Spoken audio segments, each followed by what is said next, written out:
With a week remaining in spring training, the Cubs got on their horse yesterday behind their speedster Felix P.A., who not only continued to shine on D, but fueled a ninth-inning rally with a big triple.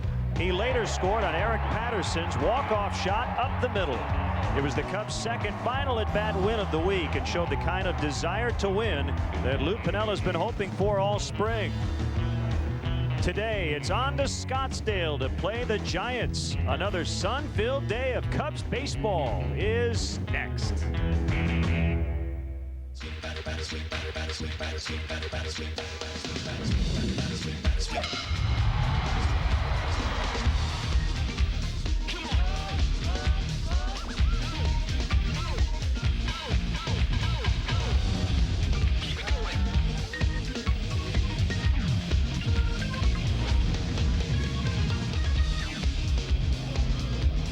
Well, the weather is heating up here in the valley. A lot of tourists in the area climbing all kinds of mountains and catching some Cactus League baseball. And we are set for Cubs baseball today from Scottsdale Stadium in Scottsdale, Arizona. It's the Cubs and the San Francisco Giants.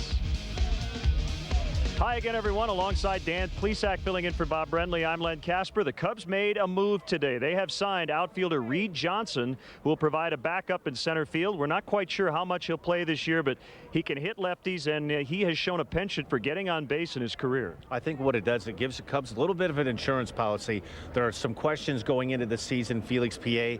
has not shown the ability to hit consistently at the major league level. So I think this gives the Cubs, and particularly Lou Piniella, some flexibility to go ahead and interchangeable parts to use Reed Johnson against some good left-handed starting pitching. And Reed Johnson is here, and he is in the lineup today. He'll bat second and play center field. Rich Hill's going to pitch fourth in the Cubs rotation, so he's locked in. But Dan, this is a big start because he has not been throwing strikes. Well, you'd like to go out at spring training, particularly the last couple of outings, and this probably will be Rich's last start in spring training. And you'd really like to find a good rhythm.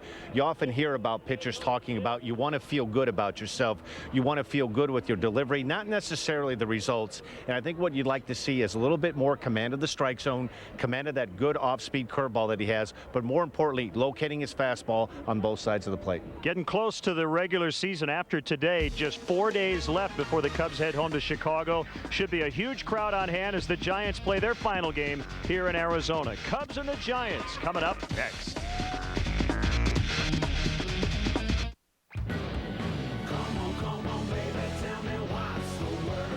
Now is the time. Here is the place. And this is the truck. Chevy Silverado Half-Ton, the full-size pickup available with best-in-class fuel economy. Well-qualified buyers, get yours with 0% APR financing for 60 months. Shop Chevy now. Log on now to ChevyDriveChicago.com. Check us out. Menards is the place where you always save big money. Add style to your home with recessed lighting from Thomas. This unit, great for remodeling, saves money by eliminating energy loss with an air seal housing. Just $7.97. This step light is just $18.88. Save money during the National Woodworking Month, going on now. Get professional-looking results and get up to $20 back when you stain and protect with select Minwax products. Save big money at Menards. I have some questions I'd like to ask you. Some questions about your gambling. Have you ever maxed out your credit card on gambling? Or gambled just to escape? Have you ever sold your possessions to keep gambling? I did. And it cost me my friends, my student loans, and even my scholarship. But you don't have to lose what I lost. You can get help. Just call 1-800-BETS-OFF. I did, and I got my life back. You're watching the home of the Bulls, Blackhawks, Cubs, and White Sox, Comcast Sportsnet. The newest member of the Chicago Cubs, Reed Johnson, playing center, batting second as the Cubs take on the Giants here in Scottsdale. He'll bat behind Ryan Theriot, Derek Lee in the third spot, Ramirez, Fukudome, DeRosa in the middle, Mertens, Soto, and Hill at the bottom. As they face left-hander Jonathan Sanchez. We will set the San Francisco D momentarily. Cubs come in 12-14-1 on the spring. The Giants really scuffling 8-19-2. They have the worst record in the major leagues. And we're underway as Sanchez deals strike one to Ryan Theriot. Dan, great to work with you today. What a beautiful day. Boy, it sure is. And I'm sure Bob is right now watching. It's got to be disappointing for him to be pinch hit again by a former pitcher. 84 degrees, low humidity, hot, hot, hot for the forecast.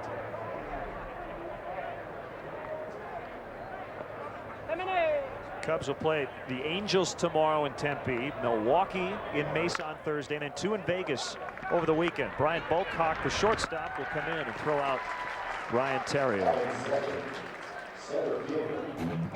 Let's take a look at the Giants defensively. From left to center field, Davis, Rowan, Randy Wynn, Aurelia, Bocock, Belize, Ortmeyer on the mound, Sanchez, and behind the plate, Steve Holm.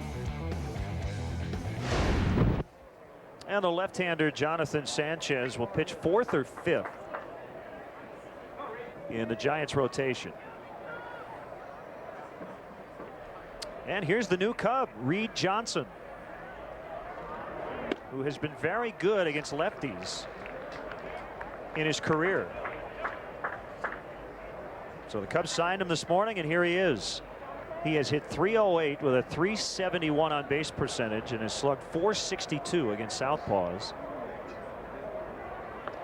Had lower back surgery last year, so he missed about half the year in his final season with Toronto. But 2 years ago, Dan, he had a .390 on base percentage, slugged .479. Well, he gives you another option. Felix P.A. yet to this point in his career has not proven that he can hit big league pitching consistently. And it gives you a little bit of flexibility, particularly if you have a high on-base percentage guy at the top part of that batting order. You start getting into the teeth of the Cub order with Derek Lee, Aramis Ramirez, Fukadomi, Alfonso Soriano. You need some guys to get on base for those big guys to be able to knock some runs in. Top of the order hitter. He could play all 3 outfield spots. Most importantly, he can play center. He has played the corner spots more often than center, and he was trying to grab the right-handed platoon job in left in Toronto, but he lost out to Shannon Stewart. So the depth chart right now, and the other big decision position player wise is the final utility role. Will it be Mike Fontenot, Ronnie Cedeno, or Alex Centrone?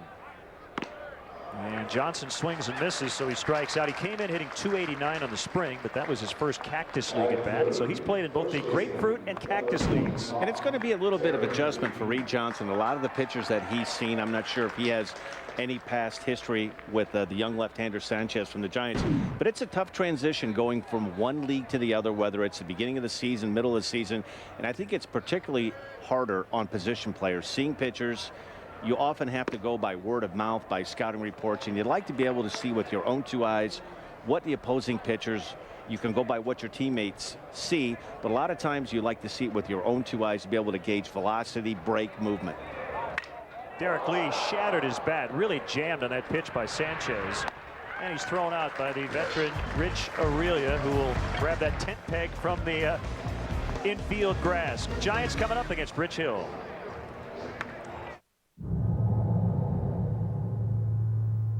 Touch here. Can't feel the immediate response as you paddle shift your way through the 6 speeds? That's because there's only one place to experience the race-inspired IS. Your Lexus dealer. Where you can lease the 2008 IS 250 all-wheel drive for $369 a month for 24 months with $3469 due at signing. The Chicago Cubs strongly encourage the use of public transportation. The CTA offers a variety of options, including the Red Line, which stops right at Wrigley Field at the Edison station. If you must drive, try the remote parking operation at DeVry University, located near the Edison and Rockwell intersection. The remote lot offers parking and an express bus for just $6. For more details, call the CTA hotline at 773-836-7000 or visit Cubs.com. It's NCAA March Madness, when passion, performance, and style make the difference. When the best of the best put it all out on the floor for the biggest event of the season. The Buick Pontiac GMC March Madness sales event. Now, get 0% APR for 60 months on every 2008 Lucerne, G6, Sierra 1500, and Yukon. Make a fast break to your Buick Pontiac GMC dealer by March 31st. Now the Giants lineup that will face left-hander Rich Hill. Rajay Davis will start it in left. Eugenio Velez switch hitting second baseman. Randy Wynn, another switchy in right. Aaron Rowand is in center. Rich Aurelia at third. Daniel Ortmeyer at first base. The catcher today, Steve Holm. Brian Bocock may be their opening day shortstop with Omar Vizquel out due to injury. Sanchez, the pitcher, hitting ninth. And the Cubs defensively, Matt Merton, Reed Johnson, Fukudome, Aramis Ramirez, Terrio DeRosa Lee, Rich Hill on the mound, and Giovanni Soto calling the shots. The 28-year-old left-hander deals ball one on Rajay Davis. Gonna struggle for Rich. Way too many walks. 14 free passes in under 13 innings. So today his charge is to throw strikes. Ideally get people out, but just to maybe boost his confidence a little bit. He had been bothered by a blister on the middle finger on his left hand, but he told me yesterday that the blister's fine, and he has not used that as an excuse. 2-1 pitch is fouled back our way. You know, sometimes in spring training, a good spring training doesn't necessarily translate into you're going to get off to a good start in the season. And on the flip side, you could go through a miserable spring training and you get to the first week of the season, things start to fall in place.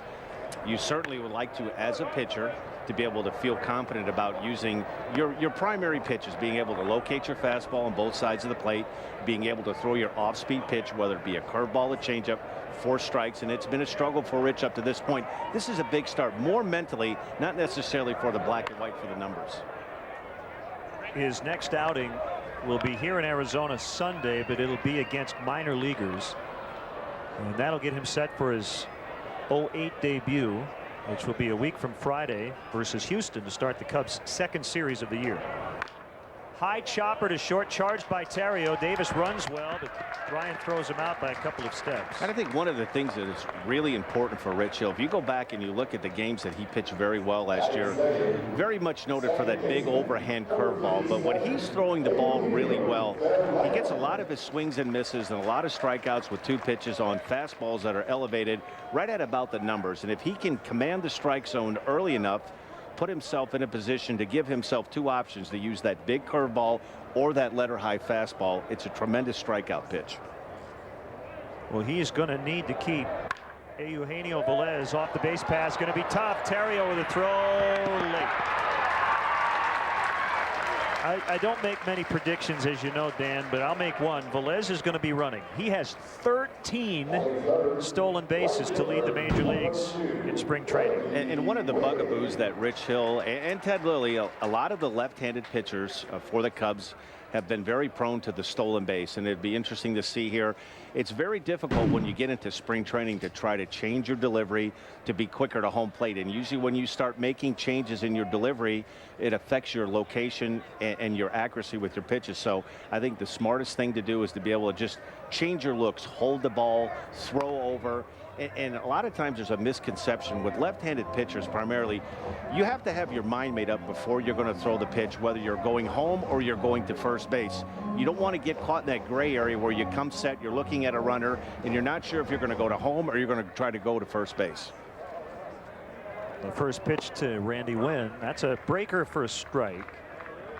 And a lot of times what you've seen the last 4 or 5 years, a lot of pitchers incorporating what they call the slide step. You know, you come set in your position, try to pick up your front foot maybe 4 or 5 inches off the ground and deliver the ball to home plate. You have to be careful doing that because a lot of times you lose a little juice on your fastball.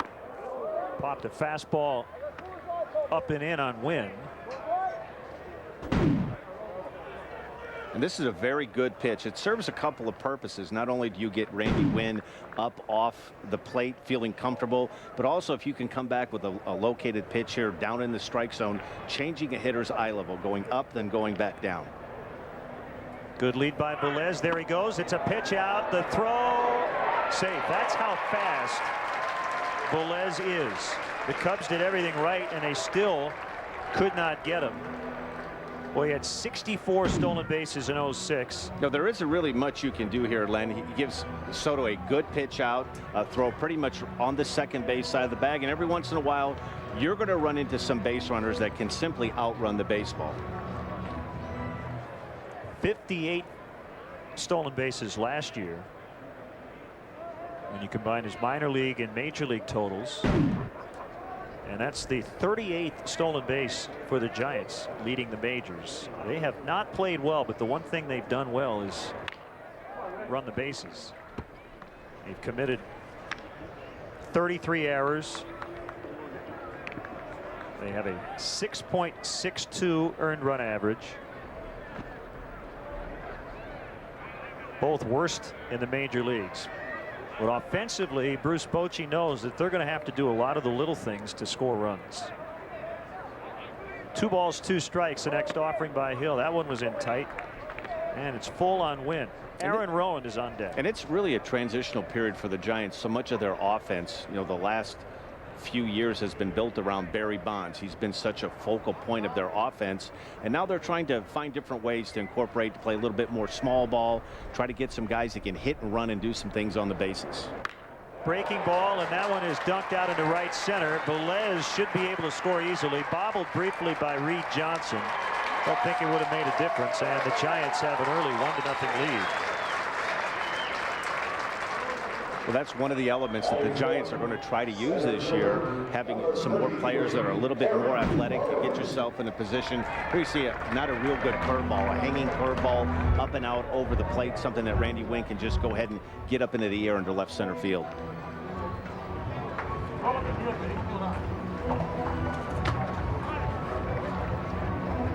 See the good wheels for Velez. He's trying to earn a roster spot. The Giants are banged up on their infield. Ray Durham has been slowed by a hamstring injury.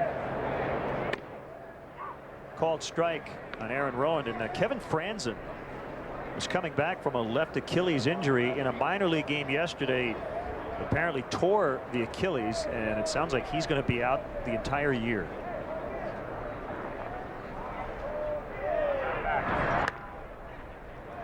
Omar Vizquel left knee surgery in late February, so he will not be ready by next week. And Lou Piniella and his staff, Alan Trammell, the bench coach on the left, Matt Sinatro, the first base coach on the right, they're ready. And this roster is pretty much set. Just a couple of final decisions to make. And while Rich Hill's spot to begin the year is settled, there's pressure because the Cubs have 6 starters. One's going to be in the bullpen, John Lieber. So if anybody in the starting rotation struggles or gets hurt, the Cubs can plug Lieber in. So there's some pressure on just about everybody. Rowan with a hit through the left side. That's 3 straight singles for San Francisco. Here's how it stands going into the opener. Zambrano, Lilly, and Dempster will face Milwaukee next week. Hill and Marquis will start off that Astros series. We talked about Kerry Wood yesterday. He'll be the Cubs closer. We won't see Kerry pitch today, but he is scheduled to throw tomorrow against the Angels.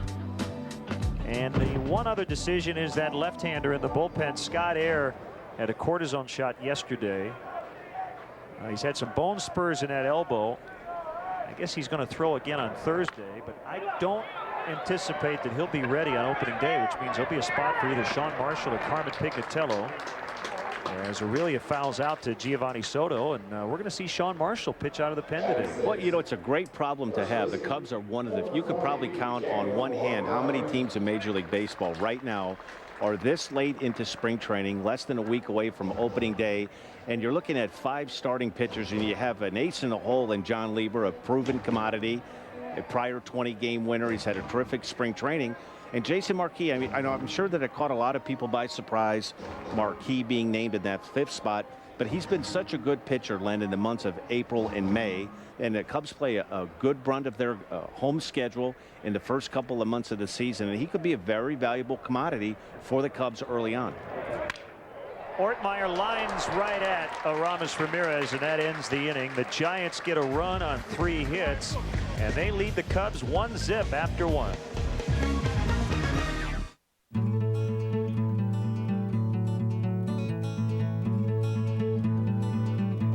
If you're thinking of a new SUV, think about Toyota. With 6 different SUV models, whatever your needs are, wherever you'll take it, Toyota has something for you. like the all-road capable Toyota RAV4, which handles country roads, city roads, and pretty much any road you can find. Toyota, a great way to keep moving forward. Hi everybody, Harry Carey here to introduce Advanced TV from AT&T, the newest choice for your television in Chicago. Advanced TV's 100% all digital, DVR included. Nobody knows where DVR comes from. It kind of just shows up like meteorites or government cheese. Now with DVR included and $50 cash back. DVR spelled backwards is rude. Last season may have left you feeling blue. But who says feeling blue is a bad thing? This season, the boys are back for revenge. Out to settle some unfinished business. Ramirez, two-run shot. It's going to drop down. Cubs win. Feel the blue with 80 games in HD. And Comcast Sportsnet, fans' best friend. The top of the second inning for the Cubs. Well, teacher and pupil. Number 16, Ramirez. You know, a lot of times you go into a start in spring training when the wheels have come off like they have for Rich this spring training. A lot of times as a pitching coach is to try to simplify the game, to make a young pitcher like a Rich Hill understand, okay, what we want to do today is we want to establish you're going to be able to throw strikes. So let's not concern ourselves with how many hits, how many runs, but I think it's so important that Rich Hill come away from today feeling good about himself, something that he did. That will drop fair into the right field corner for Ramos Ramirez, and it's an easy leadoff double. In the first pitch of the second inning, the Cubs have a runner in scoring position for Kosuke Fukudome. This is one of the things that makes a Ramos Ramirez such a difficult hitter to pitch to is he sprays the ball to all fields. Here you see an off-speed pitch on the outer third of the plate, driving this ball into the right field corner. And in my opinion, I think if there's one player on this Cub team that they can ill afford to lose for a stretch of time, it's a Ramos Ramirez. He's the one guy late in the game. He hits good pitching, and he has a knack of what all good RBI guys do. They have a way of putting the ball in play with runners in scoring position. Off the end of the bat, look out, Mark DeRosa. Mark hit a foul ball recently that caught the face of Alex Centrone in the on-deck circle, and Mark was fortunate to get out of the way. It wasn't hit that hard, but there's not a lot of space between where he's standing and home plate. It's amazing that you don't see more injuries like that, and a lot of times during the regular season you'll see hitters try to get as close as they can to get a read on opposing pitcher, try to gauge velocity. To the left side of the infield, Aurelia looks back Ramirez and throws out Fukudome. There's a first Cub player born in Japan and in his native country. The major league season got underway early this morning. I know you were up at 3 a.m. Phoenix time watching the Red Sox beat the A's 6-5 in 10 innings. As a matter of fact, I set my alarm clock for 4 o'clock, ordered a pizza. How did the 4 a.m. Pizza taste? Pizza's always good. It's good 24 hours a day. I'm with you. Here's Mark DeRosa, who hit a long 3-run homer yesterday, his first of the month. You know, one of the things you'd like to see, and it's awfully difficult sometimes when you have a left-handed pitcher, the prior hitter Fukudome, you'd like to see him try to hit that ball to the right side of the diamond to try to get Ramos Ramirez over to the third base. You often hear about productive outs. You know, sometimes you have to give yourself up to get somebody over to third base and to give Mark DeRosa a chance to try to drive a run in here, preferably with a man on third base as opposed to second base. By the way, the umpires today, Jim Wolf is calling balls and strikes. Jim Joyce, Ted Barrett, and Ron Culpa are on the bases.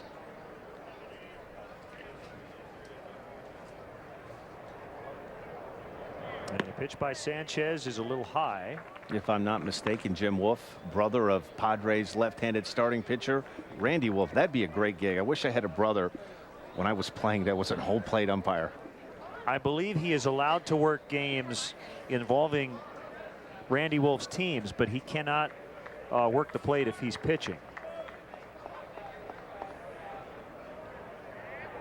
The 2-1 pitch just blew it right past him. I guess it could work for you, Len, but it also could be a detriment if your relationship with your brother, you go back to old memories about having fights about whose toy is whose, and right. That's my video, that's not yours. Right. Strike zone could shrink awfully quick.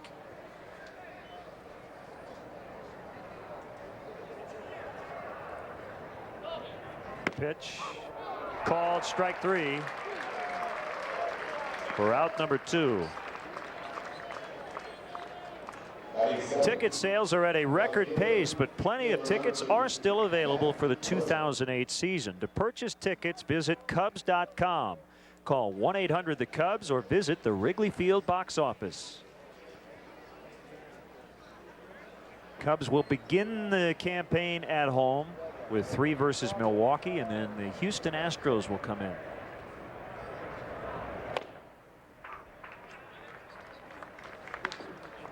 Our first Comcast Sportsnet regular season broadcast will be Game 2 a week from tomorrow. That's Wednesday, April 2nd.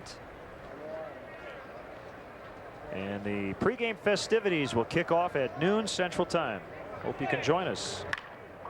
It'll be Ted Lilly pitching for the Cubs and Jeff Suppan for the Brewers. The opener will feature Ben Sheets and Carlos Zambrano.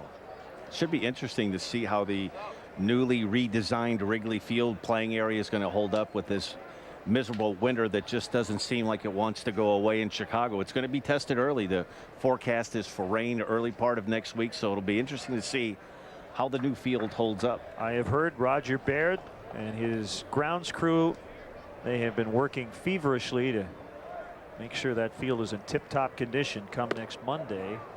Big snowstorm this past Friday. We know it's going to be chilly. We just hope it's dry. Ramirez started the inning with a double on the first pitch, in fact, but he's still at second with 2 gone.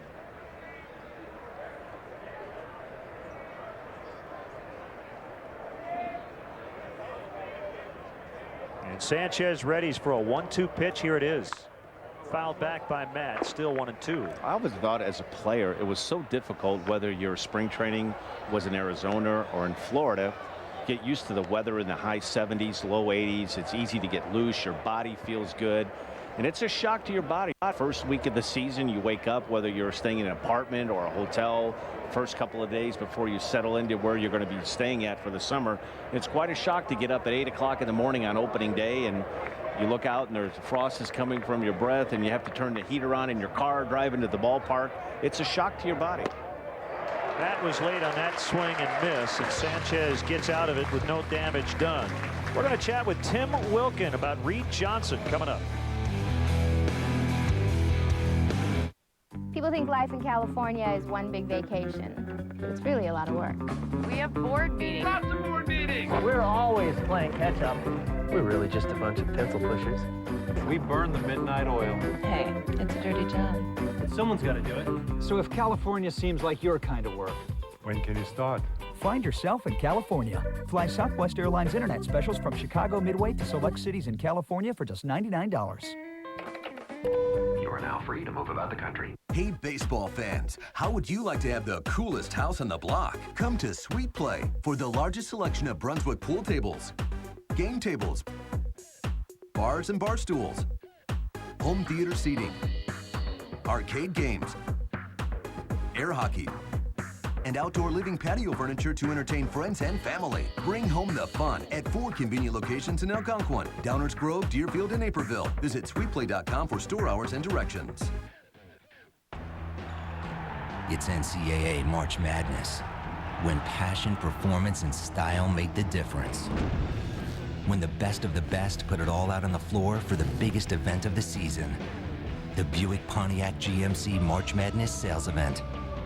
Now, get 0% APR for 60 months on every 2008 Lucerne, G6, Sierra 1500, and Yukon.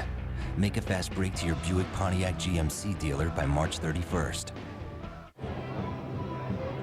Well, Reed Johnson did not fit into the Toronto Blue Jays plans, but he very much fits in with his new team, the Chicago Cubs, a former 17th round pick of the Blue Jays out of Cal State Fullerton back in 1999, and just so happens a guy who signed him is in the booth with us, the Cubs Director of Amateur and Professional Scouting, Tim Wilkin. Well, Tim, you have to be very happy. As you know, things tend to come full circle at different stages in this game of baseball, and I know you're very happy to see Reed Johnson as a part of this Cubs organization. Most definitely. I'm glad that he's over here. I think he brings a lot to our club, and hopefully this turns out to be very good for us. Nice connection with the Giants today, Aaron Rowand and Reed Johnson, former college teammates. That was a pretty good Cal State Fullerton had. Yeah, they've had a good history of minor league. Outfielders there at Cal Fullerton. Steve Holm, who's catching for San Francisco. Well, give us the scouting report on Johnson. What does he do well, and if anything, he needs to improve on?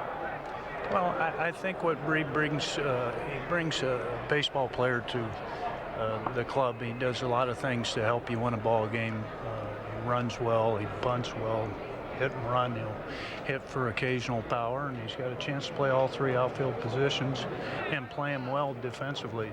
The unfortunate thing for him over at Toronto, you had Alex Rios and Vernon Wells that were center fielders, and he didn't get to play a lot over there center field wise, but as he came through the minor leagues and stuff, he played very well in center field. He's got a good throwing arm, and he's very accurate. 2 balls, 2 strikes to count. And the pitch, that one's hit very hard, but foul past third. You know, Tim, let me ask you a question. Kind of a question a lot of people. When you're evaluating amateur players at the high school level, college level, what is more difficult to project, position players or pitchers? I really think it's the pitchers. Lots of times you don't know what it's going to take for them to grow mentally in the game, and as they develop more or they get more innings under the belt, they get a little more consistency with their delivery, and once they learn how to repeat their delivery and get more consistent with their off-speed stuff, it's a lot tougher, I think.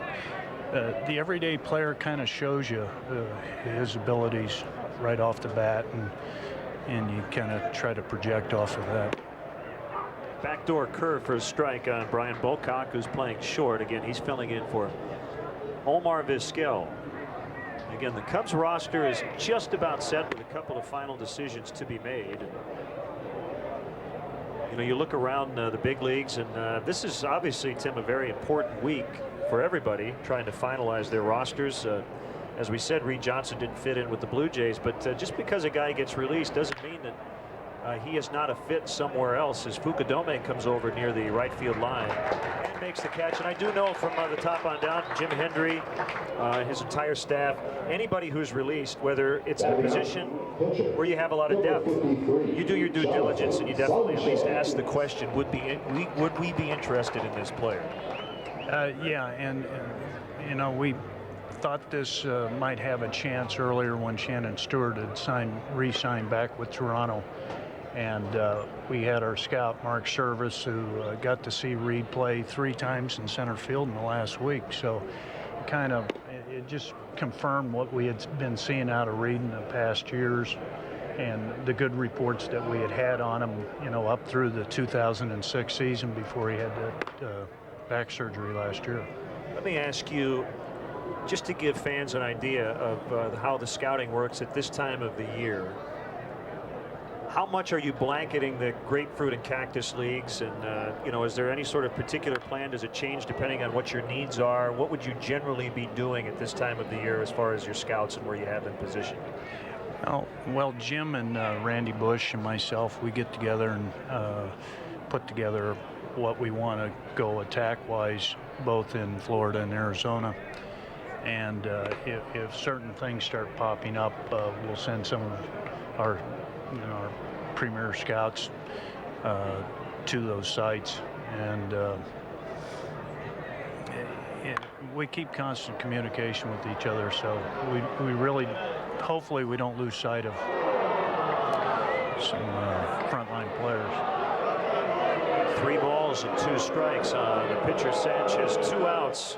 here in the last of the second. Rich Hill trying to settle in. He has sent down 4 in a row. Make it 5 in a row as he swings and misses. Sanchez out on strikes. Tim, thanks so much for the time. We appreciate it. Thank you, Len.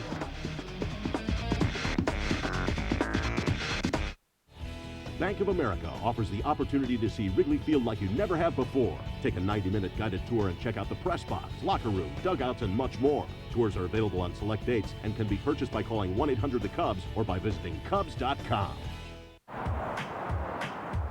Here's to waking up Thursday and thinking it's Friday.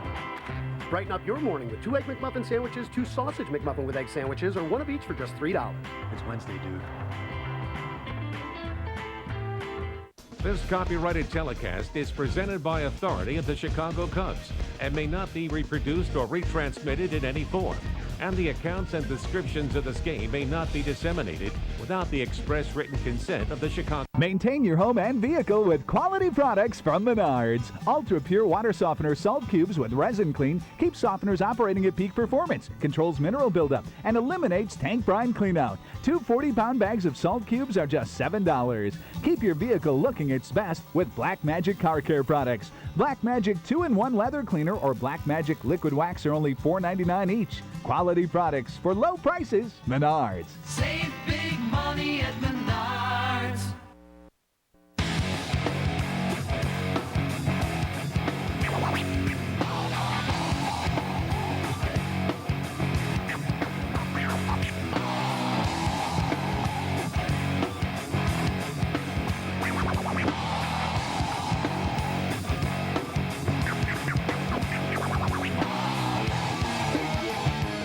Hi, I'm John Brenny. Come check out all the new Kawasaki's at Brenny Cycle Works in East Moline.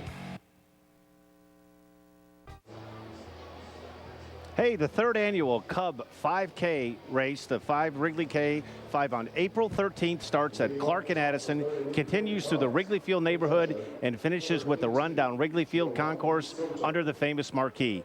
Each participant receives a performance race t-shirt. The race to Wrigley is sponsored by Fields Auto Group, and proceeds benefit Chicago Cubs charities. To register, visit Cubs.com. And I know you are training for that big walk run. 5K, that's nothing for you, That's right? well, But, we're going to be 19 minutes, you can do that. Are we going to be hiking the mountains this afternoon? We should. We haven't done it yet. This is probably our last opportunity. Ball 1 on Giovanni Soto. Be a great day for it, wouldn't it? You'll have the big stick. You'll be fighting off the rattlesnakes. I'll be keeping the jackalopes at bay. How's that? High, deep drive by Giovanni Soto. Way back and gone. One of the longest home runs we've seen this spring, and Soto with his first. He came hitting 208, and that had to feel great. Boy, he has brought a dimension to this club offensively. From the catching position, you know, he was well noted for his bat, but he's really impressed me. And here you see he gets a fastball on the inner half of the plate, and he just absolutely gets all of this one. I was talking with Ron Santo yesterday about how you hit a ball like that as a hitter, you don't even feel it. Well, that's one sound as a pitcher, Len, that I dreaded. You didn't like that sound, I did did you? not like that sound. That sound caused many sleepless nights for 18 years. Is that the kind of sound where, as a pitcher, you don't even look, you just know? You know, you often hear pitchers say, boy, if I want to give up a home run, I want to give one up, you know, a bomb, one that goes 420 feet. And I can tell you this from experience. I gave one up to Cecil Fielder in Milwaukee all the way out of the stadium. If I'm going to give up a home run, I want it hitting the yellow line in the basket. You could go home and make excuses and say it was wind blown. A fan reached out over the wall. It shouldn't have been a home run. Those 400, 500-foot home runs, Len, they're not good. Not good for your confidence.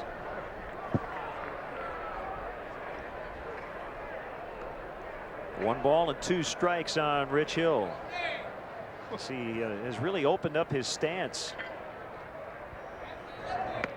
Inside. You know, the first 7 years of my career in Milwaukee, at that point, the Brewers being in the American League, you always felt like in high school you were a good hitter and you thought, boy, I'd like to get a chance to get up there and hit. When I had a chance to sign as a free agent with the Cubs and came to spring training, and you find out how difficult it is to hit, I think it really changes your tune. Now, there are some really good pitchers, and the Cubs have had a tremendous history of having some very good hitting pitchers. Jason Marquis in particular, Greg Maddux, a very good hitting pitcher, and maybe at the top of that list, Carlos Zambrano. And I don't quite know how he does it hitting from both sides with the pop that he has. And one thing he goes up there and he swings hard. If you hit his bat, it's going to go a long way. Well, I had the honor, your illustrious 18-year career. I was there when you hit one over the wall in Philly in batting practice. That was a big moment for you. It still is, and I still think about it now to this day, Len. As a matter of fact, it was Comcast was there filming because of my futility. I don't think I had hit a home run in about 8 years, and they particularly were filming that day. And I remember the pitch from Joe Harrigan, the pitching coach, down and in fastball, hit it over the wall, and you brought it back to my attention, and I didn't realize that we were playing the Marlins at that time, and it was one of the highlights of my career. It really was. I remember rounding the bases with the Reggie Jackson home run trot. It was a classic.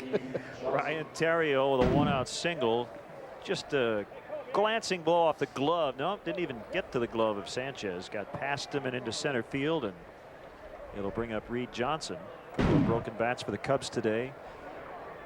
Boy, he's answered a lot of questions. He really had a tremendous season, and you go back and you look at the 2007 season, and it's hard to really pinpoint one player to say he was a marquee player. This was one of the main reasons. It was really a whole team that put together to win that National League Central Championship. Ryan Theriot, you could talk about Carlos Marmol, Aramis Ramirez at times, Ted Lilly, the pitching staff.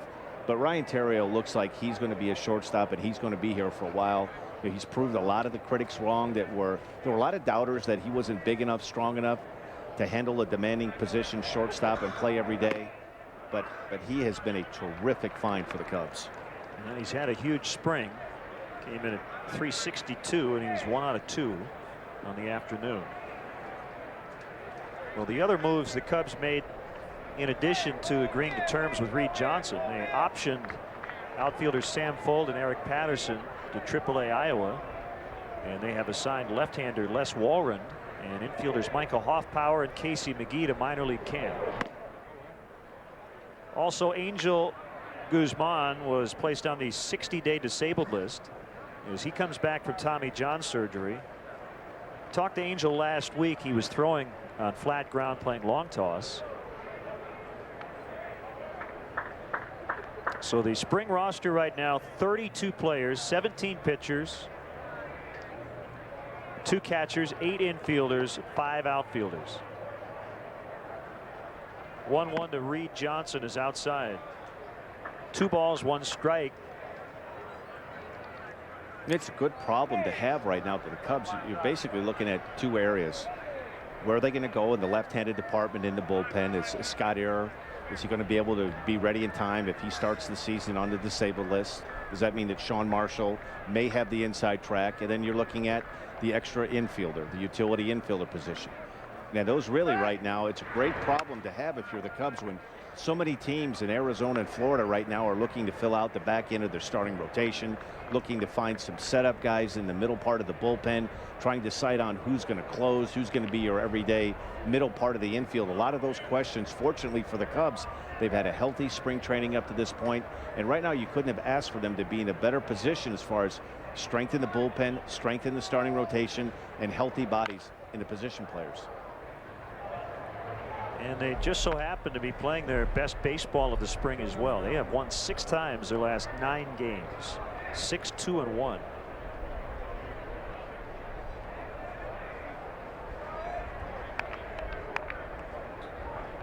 Maybe developing some of that Cubby swagger that Lou once talked about. Let's see, we've heard Cubby swagger, Cubby occurrence. That was the other phrase Lou dropped on us this spring. Runner goes, fouled back, still 2-2. And I think it took this team a while last year, Len. I really believe till almost the beginning of June. I think when you have a new manager at the top running things, and Lou Piniella has a history, he didn't have to really come in here and prove anything. He has a proven track record as far as managing, and I think it took the players a while to get adjusted to Lou. There was, I guess, in some ways, a little bit of an intimidation factor that came along with Lou Piniella. But I think you started to see around the middle of June, going into July, that this team started to kind of come out of its shell. Big leg kick in the pitch. Johnson was jammed and he pulled it on the ground, and he will be safe at first as Terrio is forced at second. And I think it's a lot easier coming into your second spring training. You know what to expect from Lou Piniella and his coaching staff, and it can be tough on a manager coming into spring training, because a lot of times you're relying on word of mouth, you're relying on scouting reports, and it's always nice as a manager to see with your own two eyes what your personnel, whether it be pitchers or position players, what they can do, how you can use them effectively, and put them in positions to where they can be successful. Derek Lee with Johnson taking over for Terrio at first. Strike one. Giovanni Soto with a game-tying leadoff home run. Deep to left. Over the bullpen and over the berm. Cubs' 24th home run.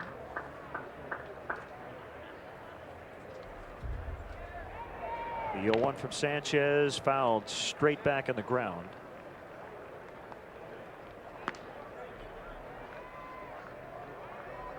The Giants with an injury in their starting rotation. Their projected number 3 starter, left-hander Noah Lowry, just had forearm surgery. So they'll go Zito, Kane, Lincecum, and then Sanchez and Correa at the bottom. Kevin Correa had his start skipped on Monday due to his shoulder, but it doesn't appear to be serious.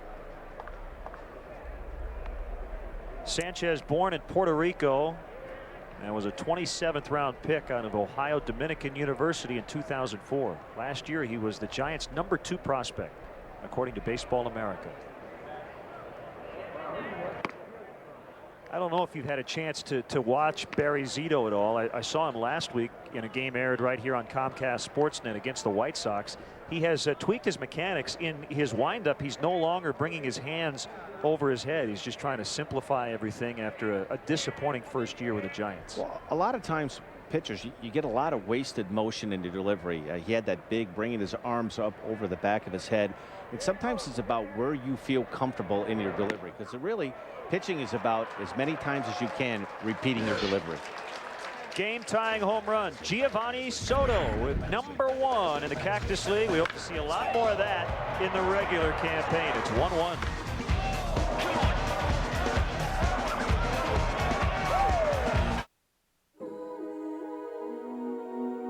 Once upon a time, long ago, there was a humble man who came to town bearing a most unusual gift.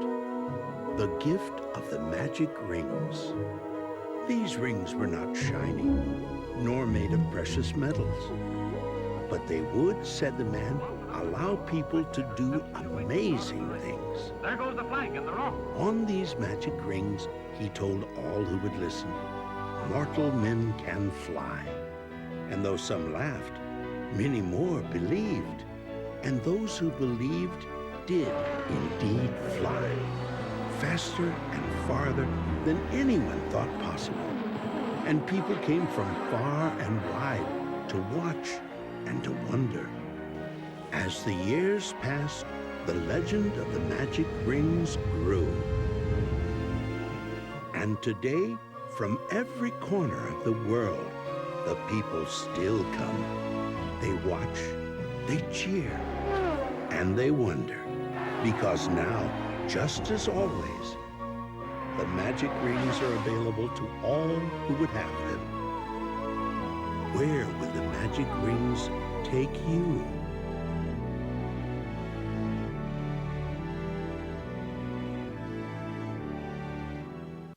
Tonight, Ben Gordon and the Bulls look to stay in the hunt for a playoff spot as they battle Joe Johnson and the Hawks in HD.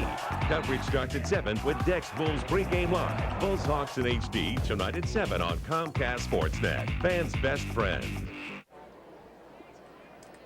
Back to the top part of the Giants' order. Second time around, Rajay Davis with a fly to left. Merton on the move, and he makes a catch. One pitch and one out. Coming up tonight at 6:30 on Sports Night, presented by Dex. Cubs and Sox reports from here in Arizona.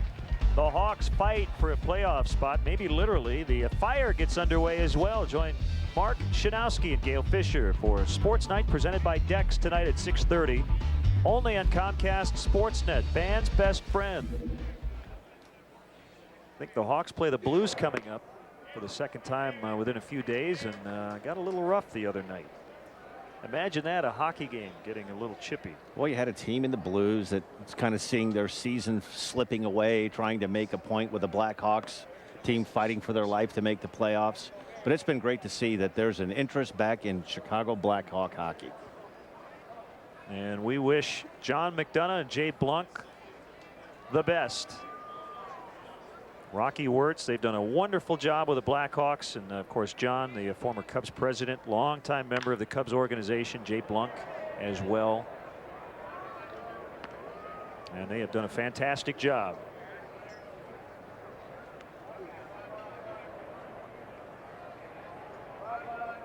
Rich Hill has sent down 6 in a row since 3 straight base hits in the first inning. That started with Velez, who had an infield hit, stole a base, and scored their only run, but he will not get on base this time, called strike 3. And talking to people around the Giants and reading some reports, the only thing Velez has to do is maybe improve his defense a little bit, but they are very excited about what he can do at the plate and on the base paths. Well, this is a huge weapon. We touched on it in the first inning. Rich Hill gets a good majority of his strikeouts on fastballs cutting into right-handers and elevated fastballs. It's so important for Rich to get ahead strike 1. It serves a couple of purposes. 1, it limits your pitch total, and 2, with runners on base, there are a couple of ways you can combat or slow down the running game. It's holding the ball, but also getting ahead strike 1. As an opposing manager, it's awfully difficult to put on a hit and run or a straight steal in an 0-1 and 0-2, a 1-2 count, because as Lou Piniella, you have the ability to pitch out. And if you have confidence in your pitchers to throw strikes, you can pitch out 1 and 2 and not be afraid that a pitcher, you're going to set him back to set a count to 2 balls, 2 strikes. So it's either holding the ball or getting ahead, throwing strike 1. 1-1 on Randy Wynn. The Giants tomorrow will travel to Fresno, California. They'll have an exhibition game against their AAA club. They'll then head home and take on Seattle on Thursday. The Mariners will go to San Francisco for 1 on Thursday, and then they'll go to Vegas to play the Cubs this weekend.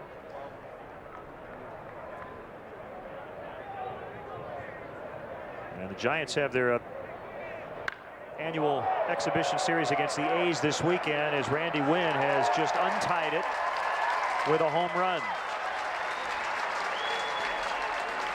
Number 3 for Wynn. And it's now 2-1 San Francisco.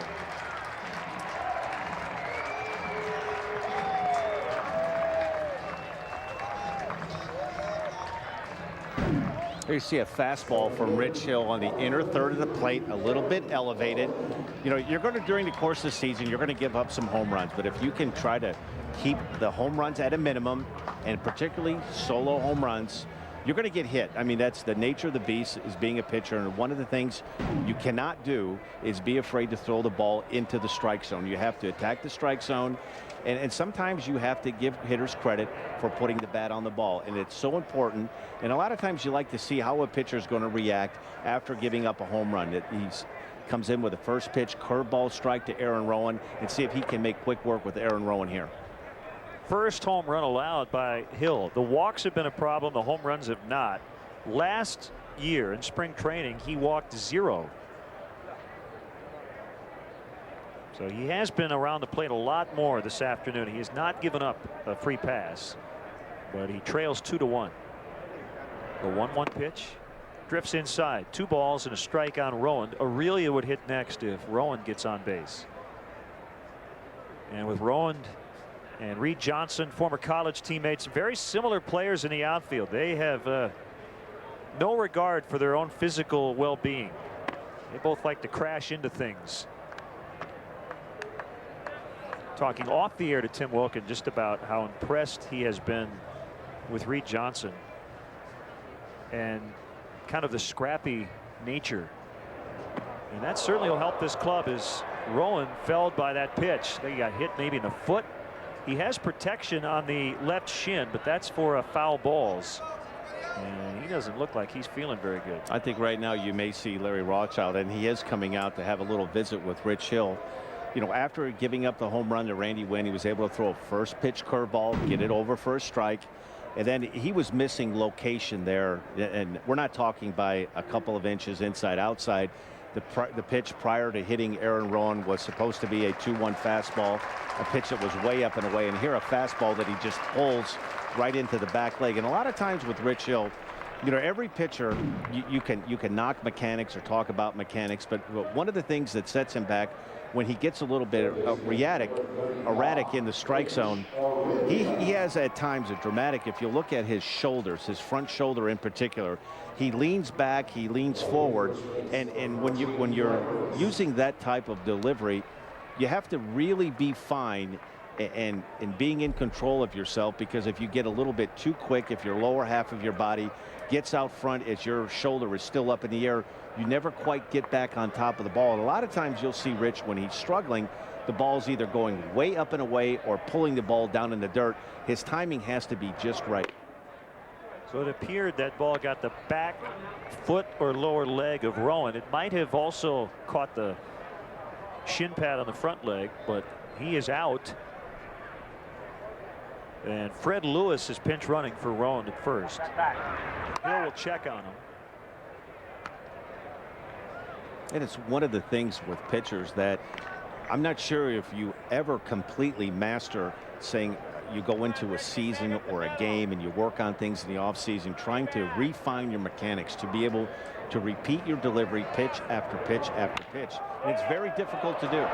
Nice play by Ramirez. He'll lollipop the throw over to Derek Lee, and plenty of time to get Aurelia.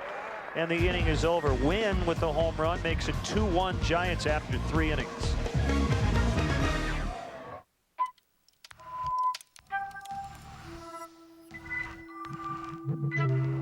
So intelligent, it knows when to turn rear-wheel drive performance into all-wheel drive control. So intuitive, it's beyond machine. The 306 horsepower G from Infiniti. Lease an all-wheel drive Infiniti G for $349 a month for 24 months. Start your spring landscaping projects at Menards. Menards has the 4-step process for the perfect lawn. Right now's the perfect time for step 1, premium crabgrass prevention fertilizer. It controls crabgrass, foxtail, and other annual weed grasses, just $7.99 a bag after rebate. Keep your grass looking neat and trim with a lawnmower from MTD. This model has a powerful 31cc engine and a 21-inch clearing path. It allows you to mulch or bag your clippings and is just $154. Save big money at Menards.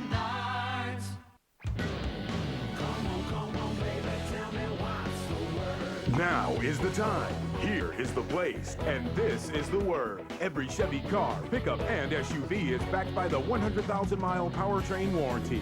And now get $1,000 purchase bonus cash on select Chevy vehicles.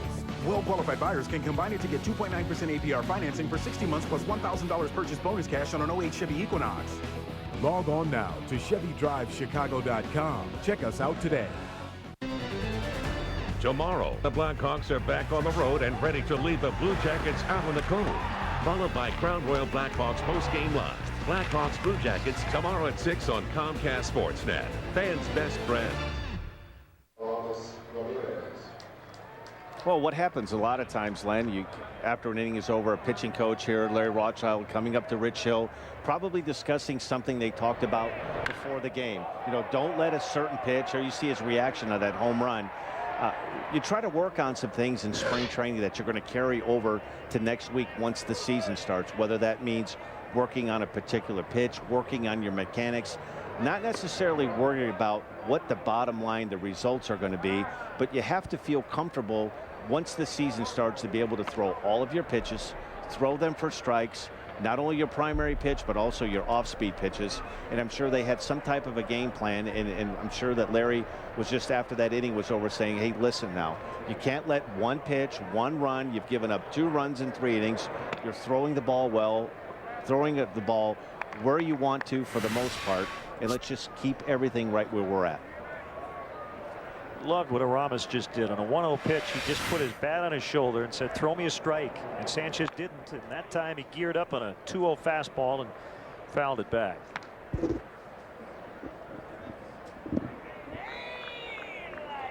You can play mind games with a pitcher, can't you, early in the count, if you just stand there and go, "I'm not swinging at this pitch." Particularly an experienced pitcher, a good pitcher, because you're not so sure, is this hitter baiting me into thinking I'm not going to swing and I'm just going to go ahead and throw one over the plate. I always felt when I was pitching, the toughest guys to pitch to were guys like a Paul Molitor type pitcher, where you didn't see a lot of movement in their swing. When they took pitches, they never took a pitch and acted like they were fooled. You could throw a fastball just off the corner, and they were really quiet. Not a lot of movement in their hands and their lower body and their feet. And those kind of guys were tough to pitch to, because as the further you go on in your career as a pitcher, you take all the information you get before a game, scouting reports and videos, but actually what you try to do, and Greg Maddux touched on this, I thought he had great explanation. He's not always sure what pitch he's going to throw from pitch to pitch.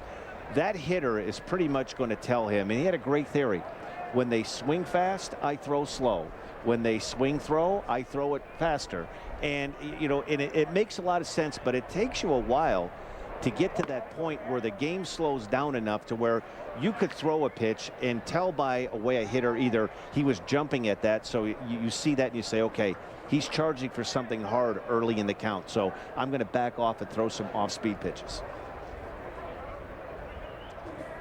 Fukudome grounded out to third his first time up. And he foul tips into the mid of the catcher Holm to make it 1-1. He's hit second, third, and fifth in spring training. Lou wants to keep him in the 5-hole to offer protection for the guy at first base, Aramis Ramirez. At least early on, and based on his numbers in Japan, if you put him in a vacuum and just kind of a generic lineup, he looks like a number 2 hitter, because he is patient, he's left-handed, he's going to get on base. And Lou admits that, but for this particular lineup, he likes him in the 5 spot. I think it's going to be interesting to see how National League pitchers pitch him, because if you look at his batting stance, his first motion is almost to step into the bucket. He steps towards the first base side, and I'm going to be curious to see if a lot of teams early on in the season don't attack that by pitching him down and away. If his body's going towards first base, you see that hip opening up, you're going to take a lot of the power of his swing away. If you keep the ball on the outer half of the plate, he's basically going to be hitting the ball to the left side of the diamond with mainly his arms and not the trunk part of his body. A rainbow to right for Randy Wynn. Fred Lewis is still in the ball game. He's playing left. Rajay Davis moved to center. That's after Aaron Rowan was removed. I don't think he was remooned by anybody. He was removed for a pitch runner.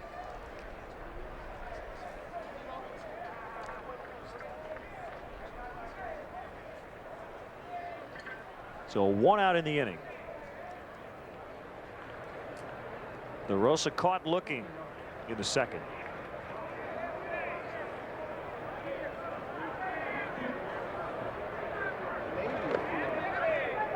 Home with a nice block. Looks like a sellout here for the Giants' final 2008 Cactus League game in Scottsdale. They have averaged over 11,700 over their last 6 home contests, and right now they're second in the Cactus League in average attendance, trailing only the Cubs. Cubs over 12,000 per game in Mesa. And the Giants at 9,781. That's it. Major League Baseball and particularly the cities here in the Valley have done such a tremendous job marketing these spring training games. My first Major League spring training in 1986. The only times that you would see crowds like this in the Cactus League were on the weekend games, and primarily in Mesa. The Cubs have always been a tremendous spring training draw, and you could go in the Grapefruit League, and that's how the New York Yankees are in Tampa. They're a great draw, but you go through these Cactus League venues now, and you're seeing 8,000, 9,000 daily on weekday games, Tuesday, Wednesday, Thursday games. They've done a tremendous job marketing, and if you've ever had a chance for you Cub fans to come out to spring training, it's a wonderful time to come out and get up close to see the players. You have access to watch the workouts on the back fields. It's a great time to get as golfed as you can in baseball and get out of that lousy weather too in the Midwest. Swing and a miss. DeRosa strikes out. Come on, Dan. Some people like 8 inches of snow on March 20th or whatever it was. Plan your next corporate function or family gathering in the comfort of the Wrigley Field Mezzanine Suites, presented by Nuveen Investments. Suites are available now for games during the season. Be sure to ask about the April and May incentives. To book your suite or for more information, visit Cubs.com/suites or call 773-404-CUBS. Matt Merton with a base hit over Bocock, the shortstop. Ramirez hustling. He'll end up at third. They're at the corners for Soto.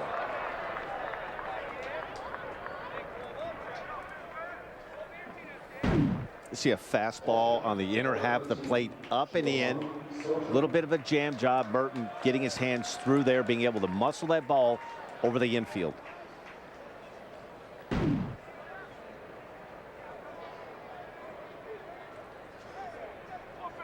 Well, interestingly enough, Giovanni Soto earlier in the spring was pulling off the ball too much, and his manager talked to him about letting the ball come in a little farther and shooting for right and right center.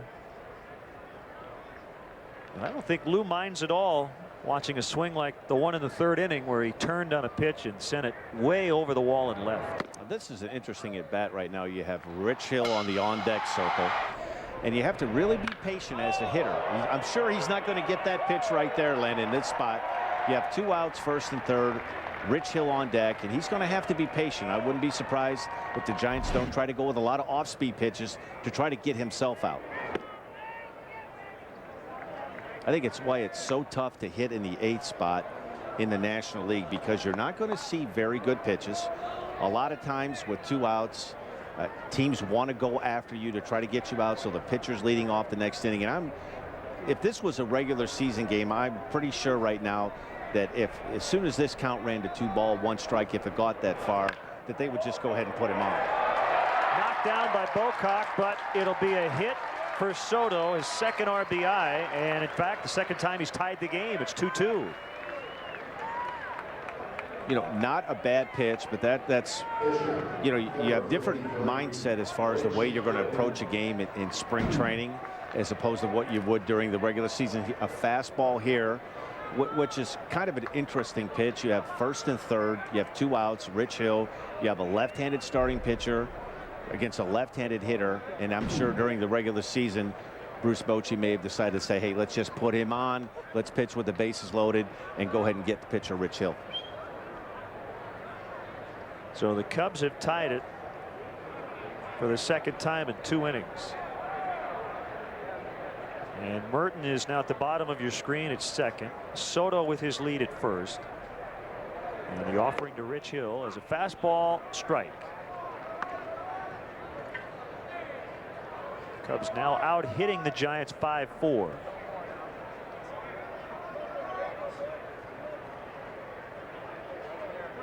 Sanchez has a sign from his catcher Holm. And here he comes. A ground ball towards short. Bocock ranges to his left, gets it to Velez in time to force Soto at second base. Cubs tied, a walk, 2 singles. It's 2-2.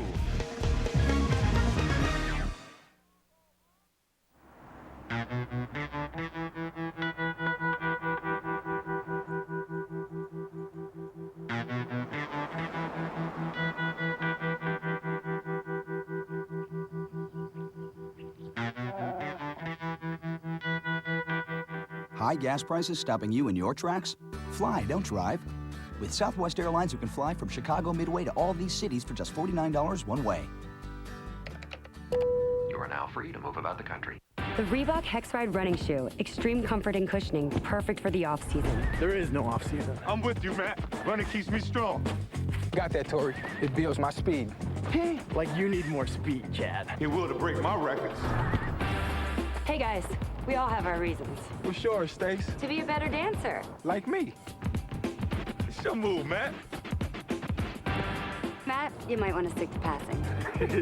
The Reebok Hex Ride, available at Dick's Sporting Goods. What does it take to be the 2008 Motor Trend Truck of the Year? Power, quality, and fuel economy. The Toyota Tundra, the 2008 Motor Trend Truck of the Year.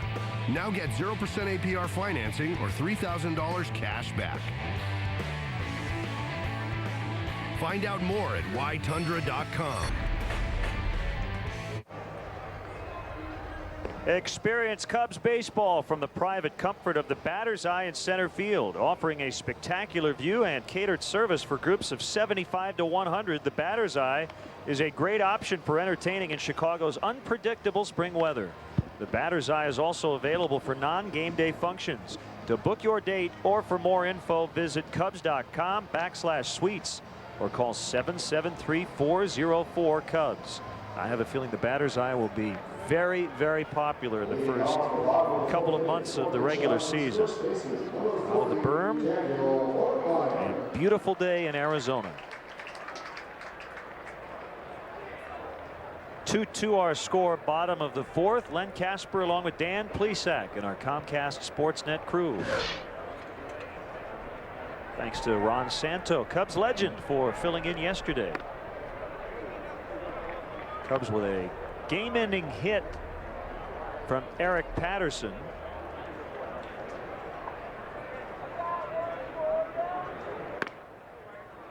It's 2 balls, no strikes. Dan Ortmeyer. He was optioned. Eric Patterson was optioned to a AAA Iowa today.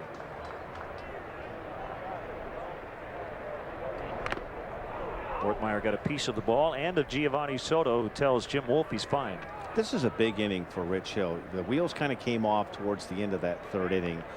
And this to me is one of those innings that if he can get through this inning nice and clean, get through with a 1-2-3 inning, be able to locate his pitches, feel really good about his performance. I'm not sure today if he's on what his pitch count limit is going into today, but this is a big inning to try to forget about what happened last inning, giving up the home run, wheels kind of falling apart, and that at bat to Aaron Rowan. Be good for him more mentally to get a nice clean inning here. Swung on and missed. 2 balls, 2 strikes.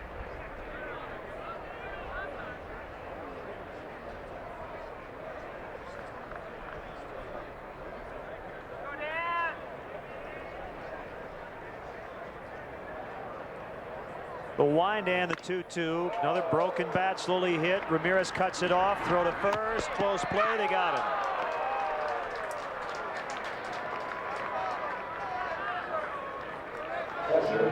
Number 71, Steve Holder. Boy, this is a good sign. One of the things when Rich Hill's throwing well, jamming right-handed hitters. A nice play here by Ramirez coming in to get that broken bat swing right there. Here you see a fastball. You see it really ties Ortmeyer up. He's going out to go get that ball, cutting that ball in on his hands. A tremendous weapon. And when Rich Hill is throwing the ball really well, he really pitches inside to right-hander really well. The catcher home, Benji Molina will be the opening day Giants backstop. That one smacked past DeRosa into center for a 1-out base hit. Well, Dan, this Giants team is a team in transition. Barry Bonds no longer a Giant. First time in a decade and a half they've been without Barry Bonds. And I think top to bottom, the West has the potential to be the best division in the National League. And I think on paper, the Giants are going to have a real tough time playing teams like Arizona, which won the division last year, the Colorado Rockies, the defending National League champions. The Padres just missed out on the wild card, and the Dodgers always tweaking. I think in the years to come, the Dodgers to me are a very interesting team out west with Joe Torre taking over. They have a good influx of some good young position players. They've always had good power arms in their starting rotation and in their bullpen. It's going to be really interesting to see how Andrew Jones bounces back, signing as a free agent with the Dodgers this year, a lifelong Brave. And I think he's going to be a big part of them getting back into things in the West. But I think the Dodgers are a team that's on the rise in the West. How will the Diamondbacks respond? A very young ball club from their division championship and long run into the playoffs. The Rockies were the best team in baseball at the end of the year, but there was a point where it didn't even look like they were going to make it. So was that a fluke? I don't think so. I think the Rockies are going to be there too. I think they are. And you go back and you look at the division series last year, and there were a lot of people, and I one included, that really thought the Phillies were going to have their way with the Rockies in that short 5-game series, and they took it to the Phillies.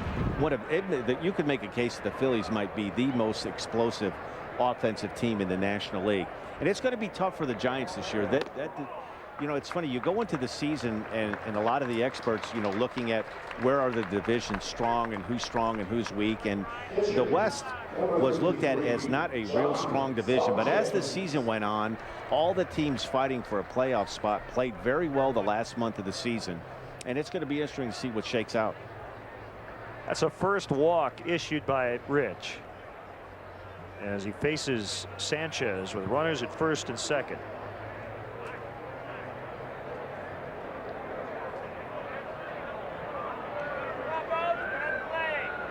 The corner men play in, expecting the bunt. Sanchez looked to put one down, but then took ball one.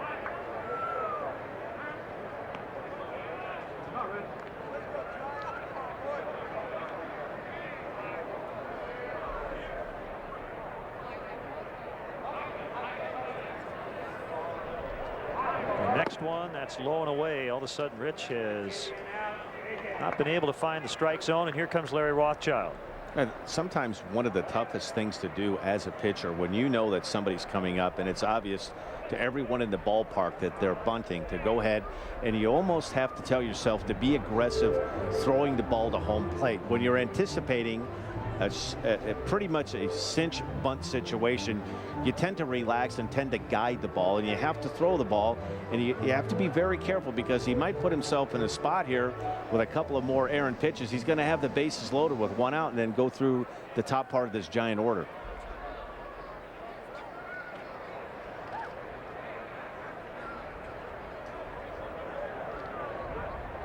Just over 60 pitches, and we're in the fourth.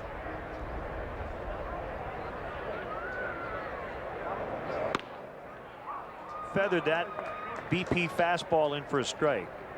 I'm sure that's what Larry told him. Just throw the ball over the plate. You know what happens a lot of times, Len, when the wheels are starting to go off, you're seeing too many things. You're seeing the big picture. You're noticing where a hitter is standing.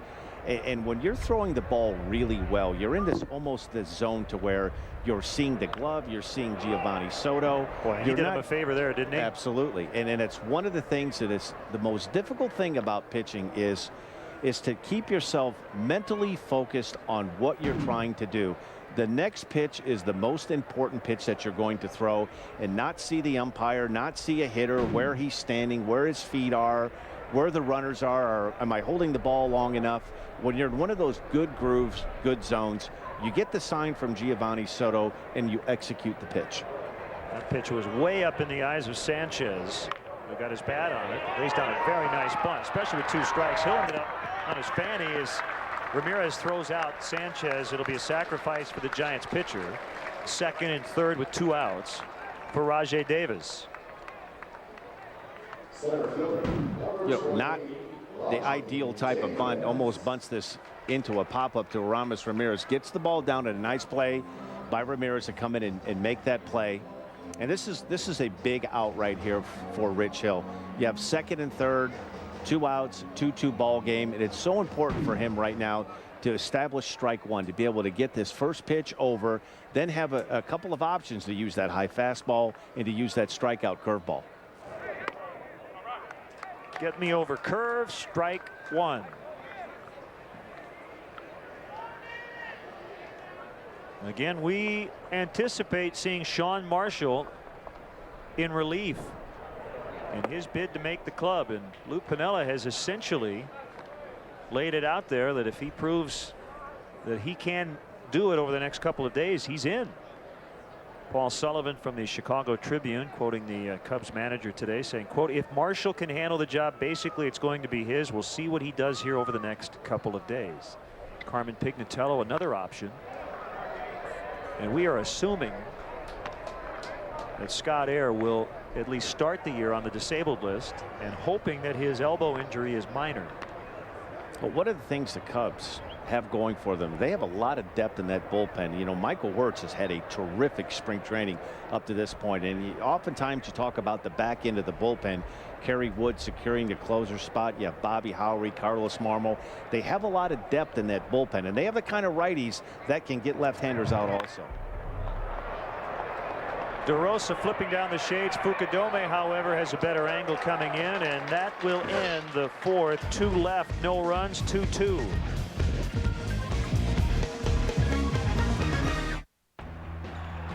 It's NCAA March Madness, when passion, performance, and style make the difference. When the best of the best put it all out on the floor for the biggest event of the season, the Buick Pontiac GMC March Madness sales event. Now, get 0% APR for 60 months on every 2008 Lucerne, G6, Sierra 1500, and Yukon.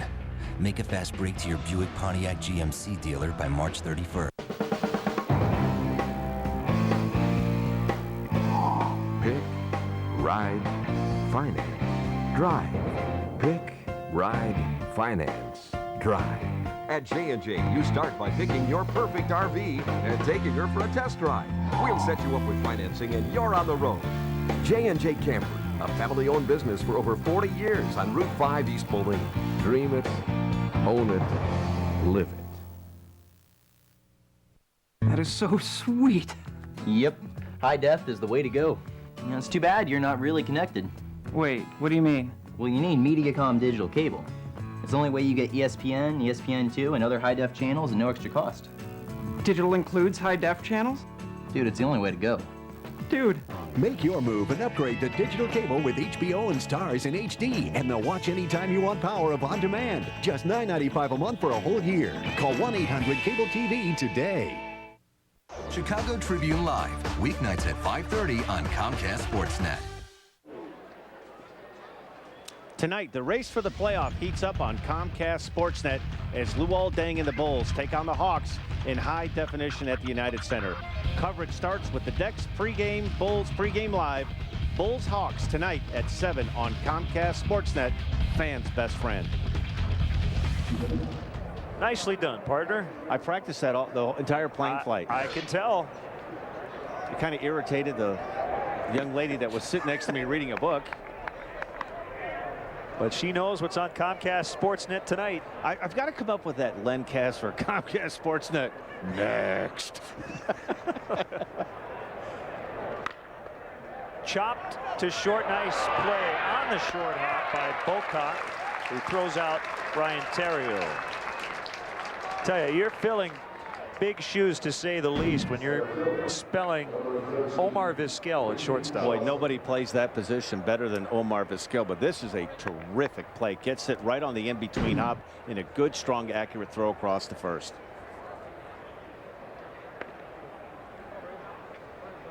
Cubs in a 2-2 tie, looking for their first 3-game winning streak of the spring. They have won their last 2. If you just joined us, Reed Johnson can play all 3 outfield spots. In particular, the Cubs needed another option in center, and he signed today after being released by the Toronto Blue Jays a couple of days ago. Lou hasn't really made any decision as far as will it be a platoon in center, how much playing time would Reed Johnson get. Yesterday, Lou announced his opening day lineup barring further changes, and that lineup will include Felix Piet hitting 8th. Felix had a big day against Texas with 3 hits, and he scored the game-winning run after a triple in the 9th. But things are always subject to change, especially with Lou Piniella. Well, I think if the meat and potatoes of this order, Lee, Ramirez, Soriano, Fukudome, do what they're supposed to do, have the type of seasons that they're capable of having. It's a luxury to have a young center fielder in Felix Pie. He brings a dimension that he's really the best defender in the outfield. He throws well. He can go get the ball in both gaps. If he can get on base, he can steal you some bases. And if this Cub offense can click early, you can kind of hide him down in that batting order, and where he hits, it's a bonus. That's deep to left field. It's going to be back, and it's off the wall for Reed Johnson. He streaks around second base. He's going to try for 3. As Lewis had a little trouble with it, he is saved. That is a hustle, at least double. And I think they're going to give an error to Lewis, and that's Reed Johnson. Everything we've heard about him is that he plays all out all the time. Was the case. This double turned into a 3-base hit with an error. This was out of the batter's box, and what all good aggressive base runners do, he was thinking extra bases out of the batter's box. And one of the keys, you saw him rounding second base right there, picking up the ball and also picking up his third base coach and making a decision that he was going to go ahead and make a try for third base. So a 2-base hit and an error, and Derek Lee skies that deep toward the alley, back and over the wall. A 2-run homer. A majestic blast. You're going to see that a lot during the course of this season. This Cub offense is really built on scoring runs in bunches. And if these big three, and Lee, Ramirez, and Soriano, play to their capabilities, this is going to be an awful tough team to contain on a daily basis. Second home run of the day for the visitors. And he got all of it, as Giovanni Soto did. This one out over the plate, and he took it out. He knew it. Number 2 for Derek. But what makes it so disheartening when you have a team like the Giants that without having a Barry Bonds in the lineup, you know, they're trying to play that small ball, get some more athletic players. And in theory, I think it's great to get guys who can be able to bunt. You can take an extra base. You can hit and run and do a lot of things. But it's disappointing when you do so many things right for 4 or 5 innings, but you're playing a team like the Cubs or a team that has some power, and in 1 or 2 swings, a 3 or 4 run lead can evaporate in a matter of 1 swing. And it's tough to consistently win like that when you have to do everything right offensively, getting a bunt down, going from first to third, hitting behind runners, all the things that take part in winning baseball, but you need some guys that can break games open. Well, Derek Lee just did that. The Cubs now lead for the first time. 5th and final contest between these clubs in games that don't count. Cubs are 2-2 against the Giants. That's out of play. You know, early in my career with the Milwaukee Brewers, we were in the American League East Division, and you go into Detroit and play a team like the Tigers, and you're doing everything right for 6 or 7 innings.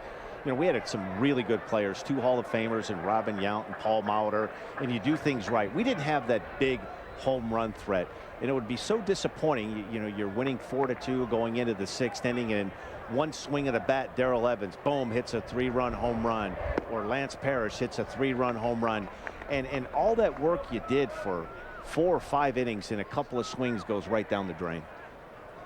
And that is why I really like the Reed Johnson signing. And in the offseason, Kosuke Fukudome, a couple of guys who specialize in getting on base. Ramirez on base for the 3rd time, a double, a walk, and now a single. But because of all that power you talk about in the middle of the Cubs order, they really have made an effort, I'm talking about the front office, to get top of the order hitters. And if Ryan Theriot continues to swing the bat like he has, you have a lot of good options at the top of the lineup. You know, every team, every good team has 2 or 3 guys that kind of fly under the radar, guys that get on base, that do the dirty work. They set the table for guys like Ramirez and Lee and Soriano to have those years where they knock in 100 runs. But it's guys like Ryan Theriot, Fukudome, Mark DeRosa, Felix Pie, if they can get on base. And then you've got a guy down at the bottom of that order, Mark DeRosa, that can hit the ball out of the ballpark. He can do some things. He's a very valuable player, can play multiple positions. But you need those guys, the grinders, the guys that are going to go out there and take pitches, hit the ball to the right side of the diamond, get somebody in scoring position so that Lee, Soriano, and Ramirez can drive in some runs. When Johnson is in the lineup playing center, It'll be fascinating to see what Lou does with Alfonso Soriano. Because when you look at Terrio and Johnson, they're going 1-2 in this ball game. You like Reed Johnson a lot in that spot. Do you plug Johnson into the 8th hole where Felix Pié is scheduled to start the year, or do you move Soriano around? I think ideally Lou would like to find that spot for Alfonso and leave him there. He seems to be more comfortable, and you get more productivity out of Soriano when he's in one spot in that batting order, whether it's the leadoff spot, the 3 spot, the 4 spot, 5 spot. He seems to handle it better when he knows he's coming to the ballpark that day, and he's going to be anchored in that spot for a while. It's 3-0 on Fukudome, who has already walked 12 times this spring, 4th most in the major leagues. Colby Rasmus of the Cardinals, Andre Ethier with Los Angeles, and Scott Posednik of the Rockies all have 13 walks.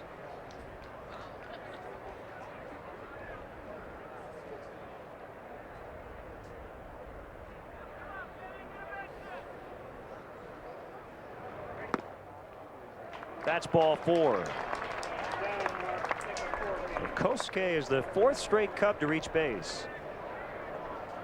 Second baseman, number 7, Mark Jorosa. Mark's trying to make contact, trying to put a ball in play for the first time. He has struck out twice, once looking and the last time swinging.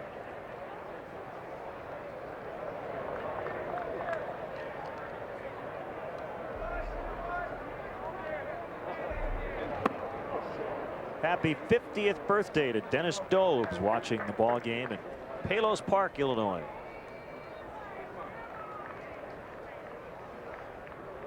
Dennis, that's from your son.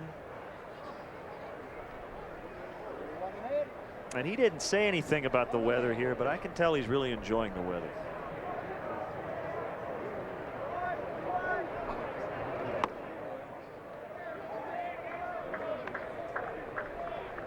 You could not pick a better day to be at the ballpark. Unfortunately, hopefully we can bottle this weather and take it back to Chicago the early part of next week.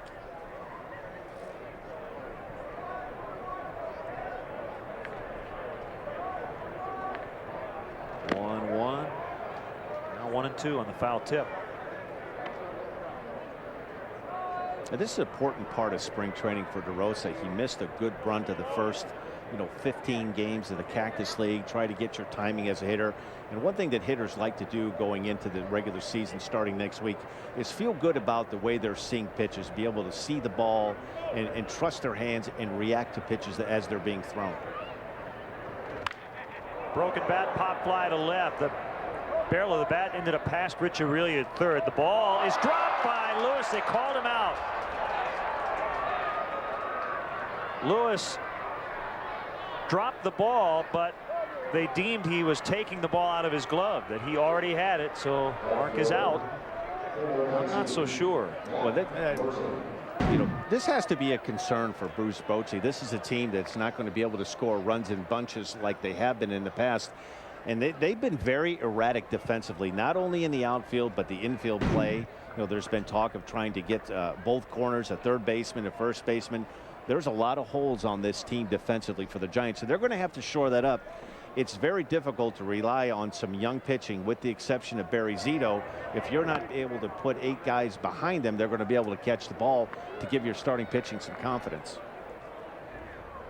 It did appear as though Lewis, at least for a fraction of a second, had control of that baseball, but those outfielder gloves are so big, it's really hard to tell if the ball ever actually stopped and rested.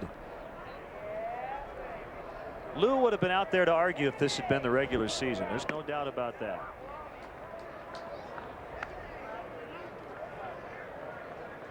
It's going to be interesting to see once the season starts how often Lou Piniella is going to be able to pencil in Matt Merton to give him enough at bats for him to be productive.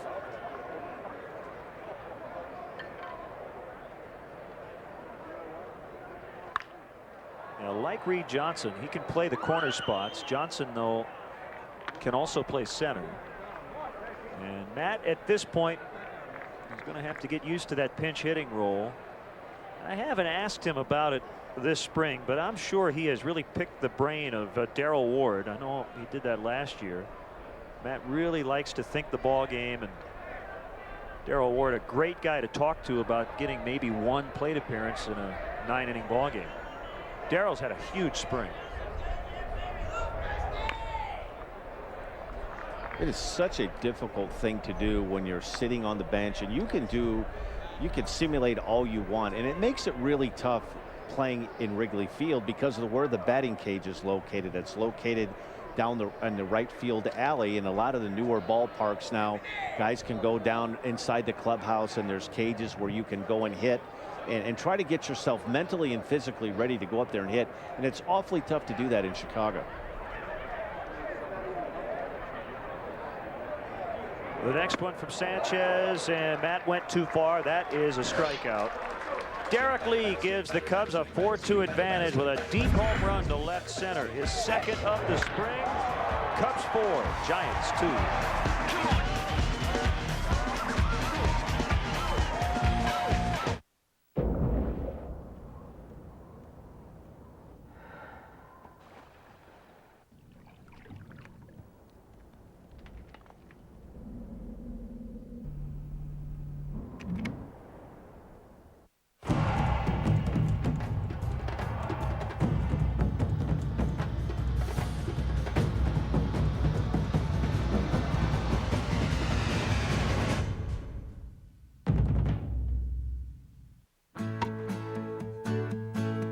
You can't ignore it forever. It's your future. It's real life. Whatever your goals may be, it's important to get real answers from people you know and trust. At Country Insurance and Financial Services, we'll help you feel secure for everything life has coming your way. Country, real answers for real financial security. Because this is real life. This is our country. Cup holders, researchers say, is one of the top reasons women buy one car over another. Not horsepower, not available features like an 8-inch nav screen or black leather trim. Nope, cup holders. Maybe those researchers need a little quality time with a different kind of woman.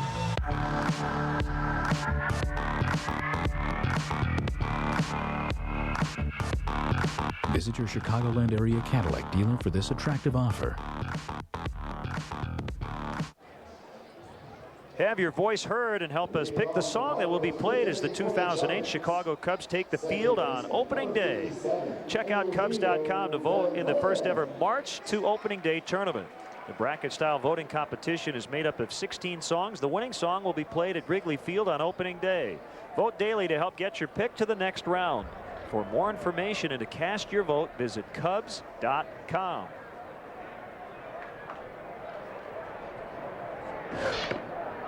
Bunted foul by Eugenio Velez.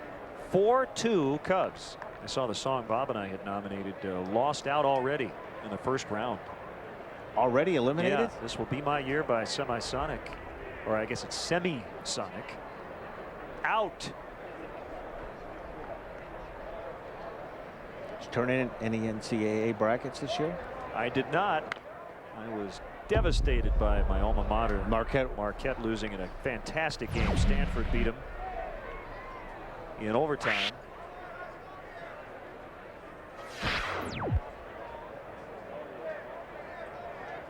So the boys are back in town, beat out This Will Be My Year, and has made it to the quarterfinals.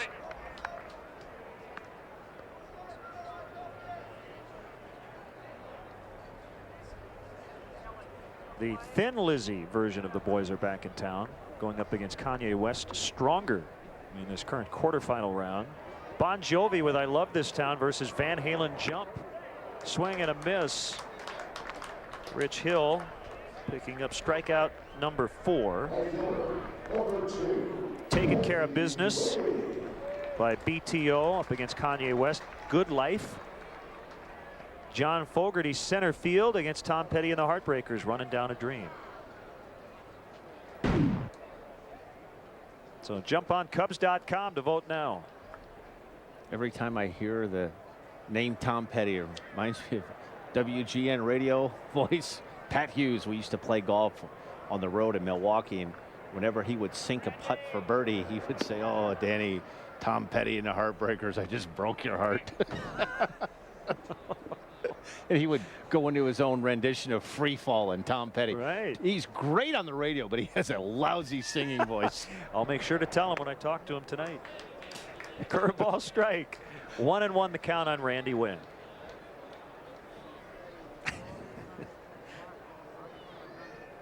Pat's pretty good on the links, isn't he? He's very good. He's very good on the basketball court. He'll let you know that also, but he is very good. But he plays dirty pull golf-wise. As we talked earlier, we were golfing in Kansas City. Larry Gura, former pitcher of the Royals, the golf course that the players we could get to play on. And we were driving home from the golf course one day, and it was really hot, and I had my hands outside the top of the window with the window half rolled down, and Pat decided to turn the air conditioning on and roll the windows up, and he forgot that my fingers were sticking out of the window and the top of the door, and I thought he sliced all 4 of my fingers off. And there's only Pat could say, I said, "Pat, could you put the windows down?" He just looked at me and said, "Oh, I'm sorry."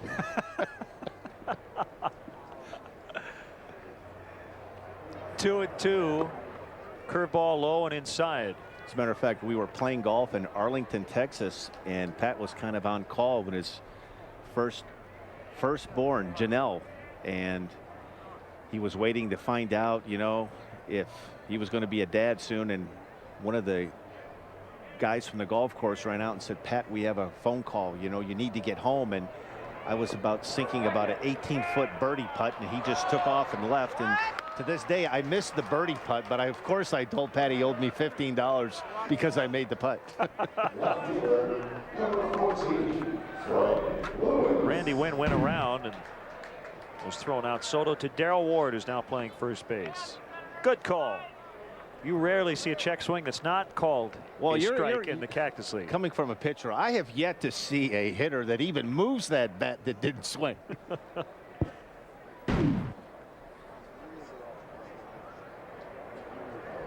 Fred Lewis, Dan, yesterday in Tucson against Arizona, hit a home run over the batter's eye in center field.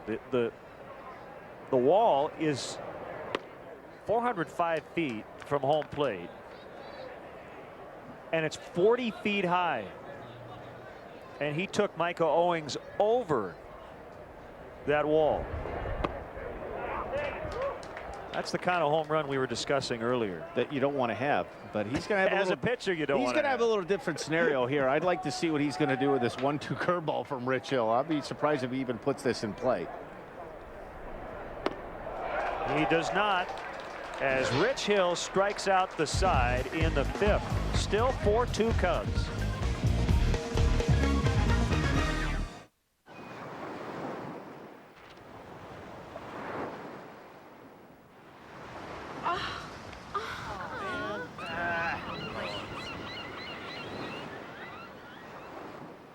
The weather was so much better yesterday. A bad day in Florida beats a good day almost anywhere else. With over 50 daily flights from Chicago Midway to the Sunshine State, Southwest is taking low fares farther. Go to southwest.com for our $84 internet specials. You are now free to move about the country.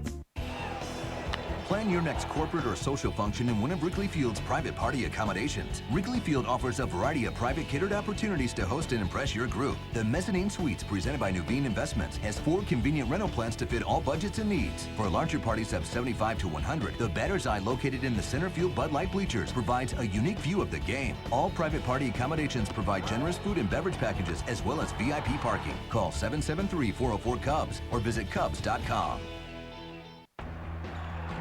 It's NCAA March Madness, when passion, performance, and style make the difference. When the best of the best put it all out on the floor for the biggest event of the season, the Buick Pontiac GMC March Madness sales event. Now, get 0% APR for 60 months on every 2008 Lucerne, G6, Sierra 1500, and Yukon. Make a fast break to your Buick Pontiac GMC dealer by March 31st. Mark Shanowski here tonight at 6:30. We're live from the United Center. The Bulls host Atlanta, the team they're chasing for that final playoff spot in the East. Plus the latest on the White Sox and Cubs and an update on the Blackhawks at 6:30.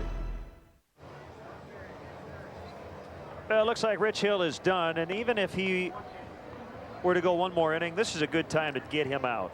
3 straight strikeouts in the 5th inning. You take him out feeling good about his outing. He gave up a couple of runs.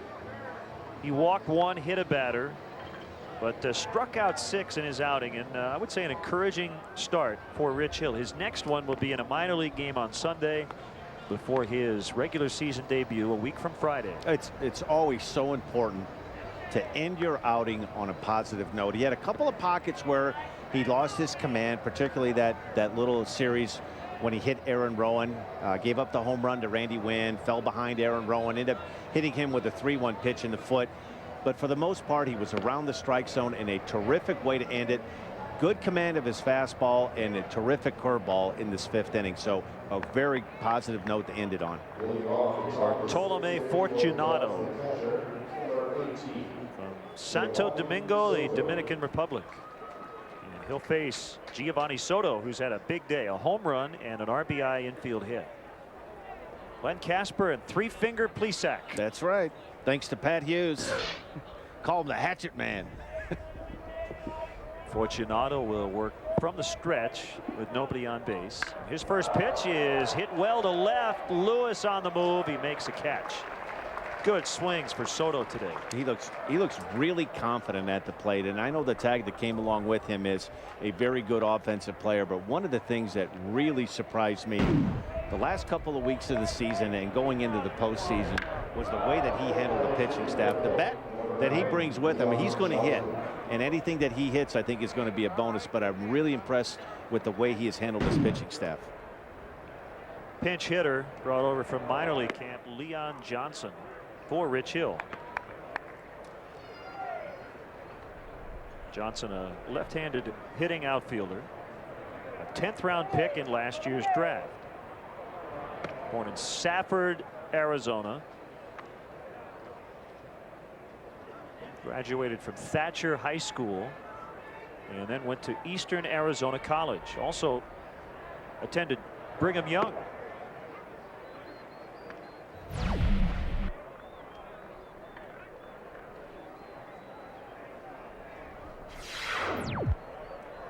And he is wearing uniform number 9. Boy, most minor league guys who come over wear 87, 96. He's either really on the end. He's connected either with Jimmy Bank or somebody involved with the equipment wear in spring training. Another backhanded play by Bocock, who throws to first to get the out. Made a couple of those. Well, he's not Omar Vizquel, but he's sure doing a good Omar Vizquel impersonation. This is another terrific play. A short hop comes in, and the thing that's very impressive, a very strong, accurate throwing arm. Gets himself in a good position to field this ball. It's kind of a do or die play and a strong throw across the diamond.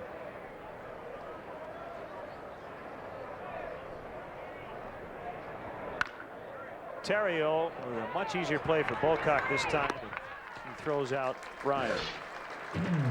It's 4-2 Cubs as we go to the last of the 6th.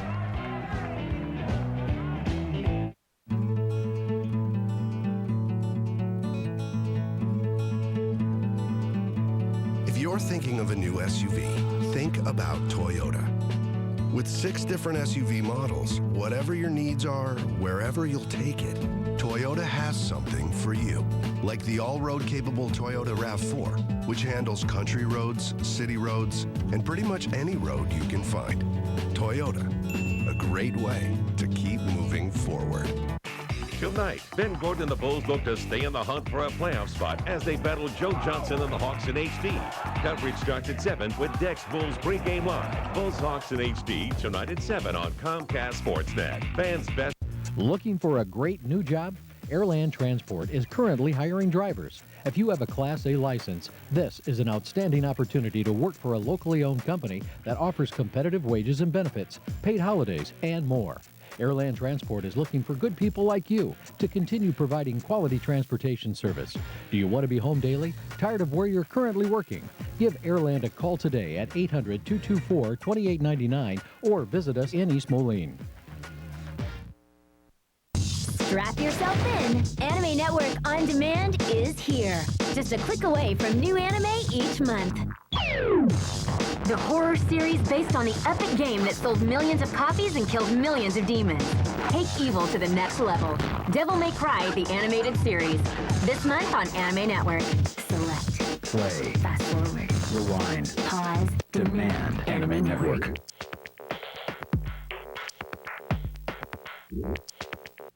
Sports Night. Every night on Comcast Sportsnet. Fans' best friend.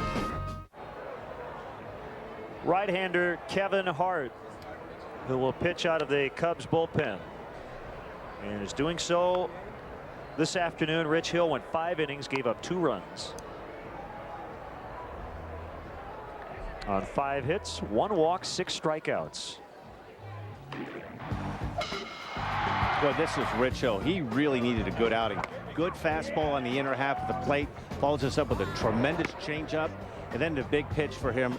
Big 2-strike curveball right here to get out of that 5th inning. Ends it on a positive note. Was able to locate his fastball. He was able to get his breaking ball over in the 5th inning. A good way to end it on a positive note. Some other changes for the Cubs. He's just taking a little break before marking down all the changes on her scorecard.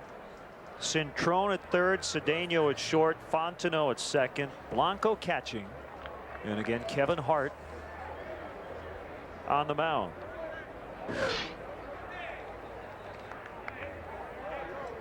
And he'll go after Rich Aurelia, who will probably be in the Giants starting lineup on opening day, either at third base or first base.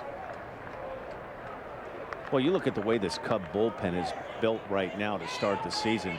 You'd have to think that this would be one of the strengths of this ball club. You look up and down, Kerry Wood securing the closing job. You've got some established guys in Michael Wirtz, Bobby Howry, Carlos Marmol, Kevin Hart.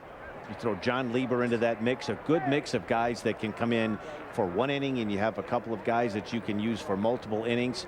The only question mark being right now is who the left-hander is going to be to fill out that bullpen. Hart from the wind. Breaking ball low and outside. 1-2. Giants open the season on Monday in Los Angeles.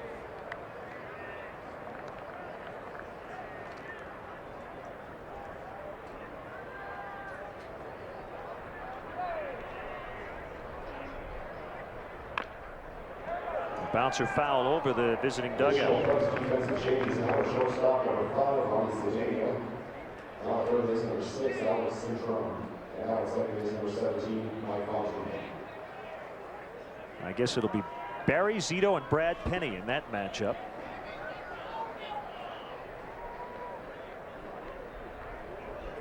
Both franchises, the Giants and the Dodgers, celebrating their 50th anniversary of playing in California. Called strike 3.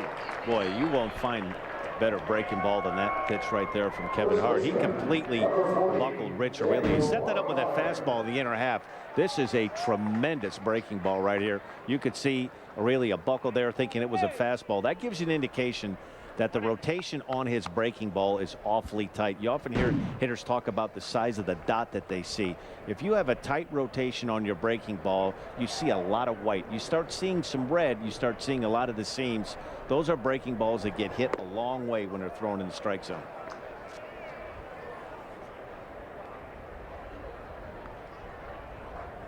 Hart's best pitch, a nasty cut fastball.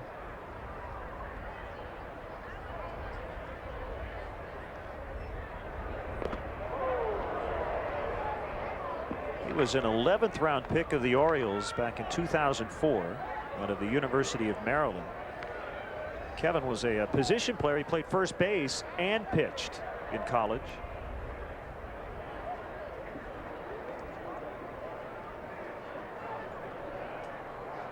And he's coming back on a 1-1 to Ortmeyer. Swung on and missed. You know, we touched about, you know, a change in managers. Lou Piniella coming in last spring training. And I think in a case like Hart's case, it helped him because getting called up when he did early on in the season, and Lou put him in some situations that were awfully tough and dicey with runners in scoring position, men on base, And he really helped himself because Lou Piniella, this was a guy that he saw that said, listen, this guy isn't intimidated in one bit. And really, he put himself in the position that he's in to make this ball club right now by the way he pitched in September and being added to that postseason roster. This is right here, just a terrific cut fastball. It's almost like a hard slide or a slurve type of pitch. And you can tell when you have left-handers that are swinging on a level plane that they're not picking up the rotation on the ball. His stuff looks terrific. Excellent movement on all of his pitches. 5 straight strikeouts for Cubs pitchers.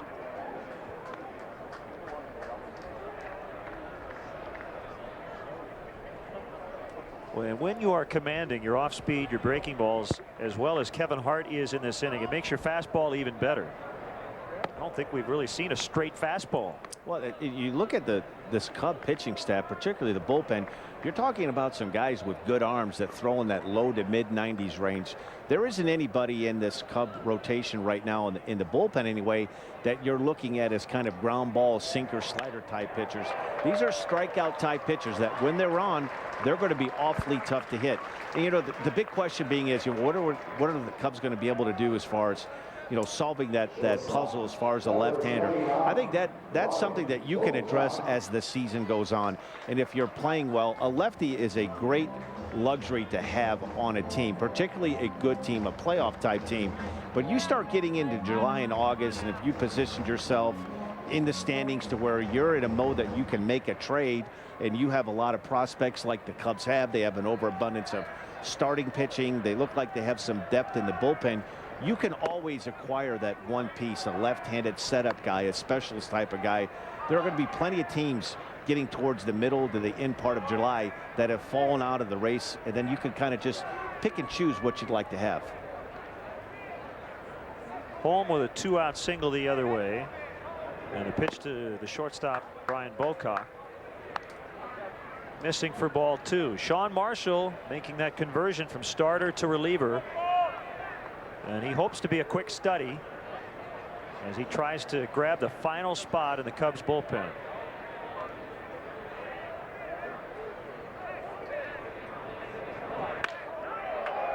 A one-hopper. Nice play by Cedeno. The flip to Fontenot, and the inning is over. We'll go to the 7th from Scottsdale. Cubs 4, Giants 2. The Reebok Hexride running shoe. Extreme comfort and cushioning. Perfect for the off-season. There is no off-season. I'm with you, Matt. Running keeps me strong. Got that, Tori. It builds my speed. Like you need more speed, Chad. It will to break my records. Hey, guys. We all have our reasons. For sure, Stace. To be a better dancer. Like me. It's your move, Matt. Matt, you might want to stick to passing. The Reebok Hexride. Available at Dick's Sporting Goods.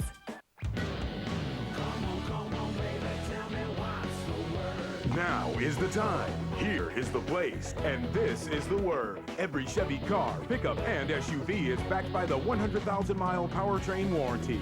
And now get $1,000 purchase bonus cash on select Chevy vehicles. Well-qualified buyers can combine it to get 2.9% APR financing for 60 months plus the $1,000 purchase bonus cash on an 08 Chevy Cobalt. Log on now to ChevyDriveChicago.com. Check us out today. Easy weekend projects available at Menards. Replace your noisy bath fan with a new stylish model from GE. This classic illumination with fan is only $39. Or choose this elegant Art Deco fan and light, only $79. Update the look of your floor with glueless sheet vinyl flooring from IBC. Just roll it out and cut to size. All 8 patterns come with a 10-year wear warranty. Just 99 cents a square foot. Save big money at Menards. Tonight, Ben Gordon and the Bulls look to stay in the hunt for a playoff spot as they battle Joe Johnson and the Hawks in HD. Coverage starts at 7 with Dex Bulls pregame live. Bulls Hawks in HD tonight at 7 on Comcast Sportsnet. Fans' best friend. Sign up for a subscription to Vineline, the official monthly magazine of the Chicago Cubs. Vineline offers exclusive player features, team analysis, and minor league coverage. In print and now available online through the Cubs Club on Cubs.com. Visit the Cubs official website to order Vineline today.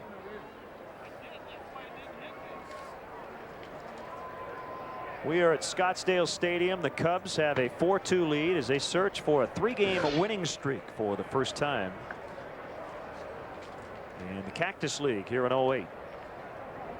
Fortunato's still in there, and he brushes back Reed Johnson, who doubled, reached third on an error on that hit in the 5th, and then walked home on the Derek Lee 2-run homer.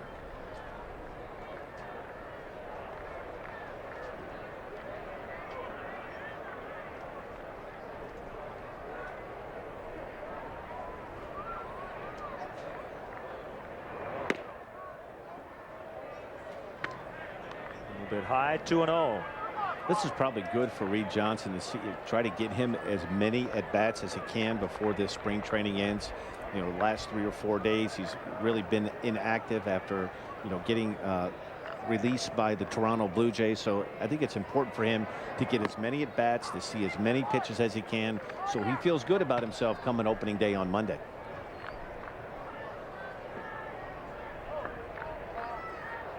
He might not like that. He's going to be on some trips and probably playing 7 or 8 innings, but I'm sure he's happy to be with the Chicago Cubs on a team that's got a chance to really do some damage. I'm sure he's thrilled to be here and to be part of a contending team, a team that will try to defend its National League Central Division crown. You think about the logistics. He went from spring training in Florida out here to Arizona. A couple of days. Cubs will go to Vegas and back to Chicago. He'll have to figure out where to ship all of his stuff. But that's the way it is in the big leagues. You did it for many, many years. You get to this point, particularly in spring training, and it's a shock. You know, you go to spring training with a team like he was with the Toronto Blue Jays, and you have envisions of getting yourself prepared and ready for opening day, and all of a sudden, you know, things don't work out. You find yourself in a new team, a new clubhouse, meeting new players, new coaches, a new manager, and trying to get yourself familiarized with the way the Cubs do things. And it's an adjustment period. He rolls it right to Aurelia. So Johnson is 1 out of 4.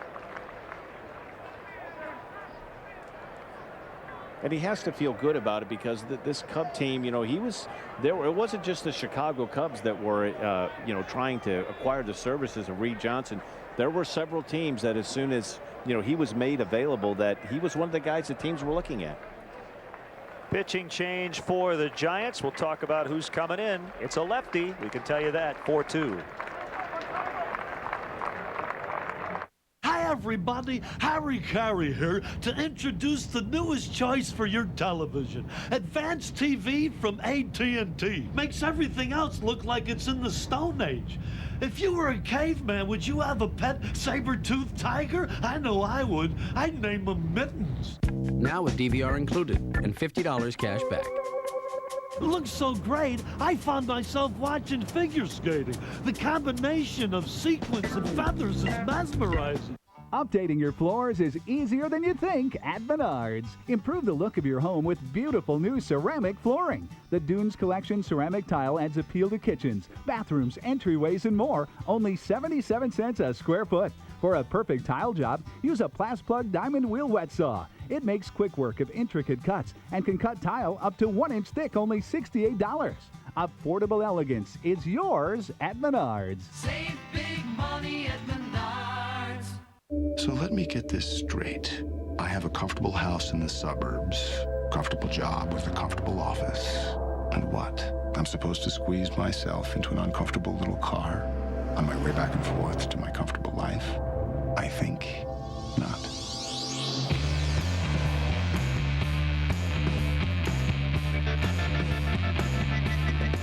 Visit your Chicagoland area Cadillac dealer for this attractive offer. After the game, catch the latest edition of Chicago Tribune Live on Comcast Sportsnet. David Kaplan, Tribune writers, sports stars, and celebrities discuss the day's hottest sports topics and set the table for the night ahead. Don't miss Chicago Tribune Live after the game right here on Comcast Sportsnet, fans' best friend. I'm sure right near the top of the docket will be the signing of Reed Johnson by the Cubs. As Darrell Ward Bats with 1 out in the 7th, nobody on. Eric Treats Ward with strike 1. Boy, Darrell Ward, you're talking about invaluable off the bench. Came up with big hit after big hit in August and September for the Cubs. And when they needed it most, he seemed to deliver. The more crucial the situation, it seemed the better he swung the bat.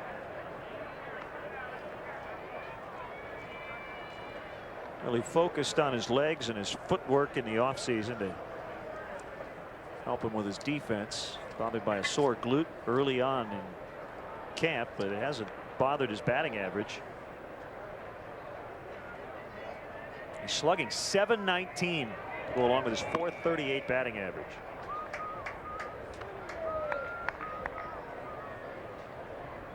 .23 total bases and 32 at bats.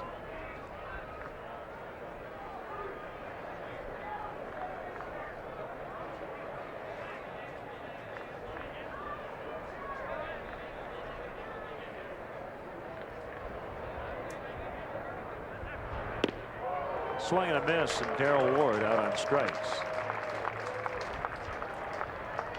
Third baseman, number 6, Alex Cintron. First at bat for Alex Cintron. Strong performance by Aramis Ramirez. 2 for 2, a double, a walk, and a run. Derek Lee with a go-ahead 2-run homer. Giovanni Soto hit the ball hard 3 times. Ended up with a home run, a single, 2 knocked in. Cintron, a switch hitter, batting right-handed. Knocked down on the backhand by Aurelia. He will get Cintron. And stretch time from Scottsdale with the Cubs leading by 2.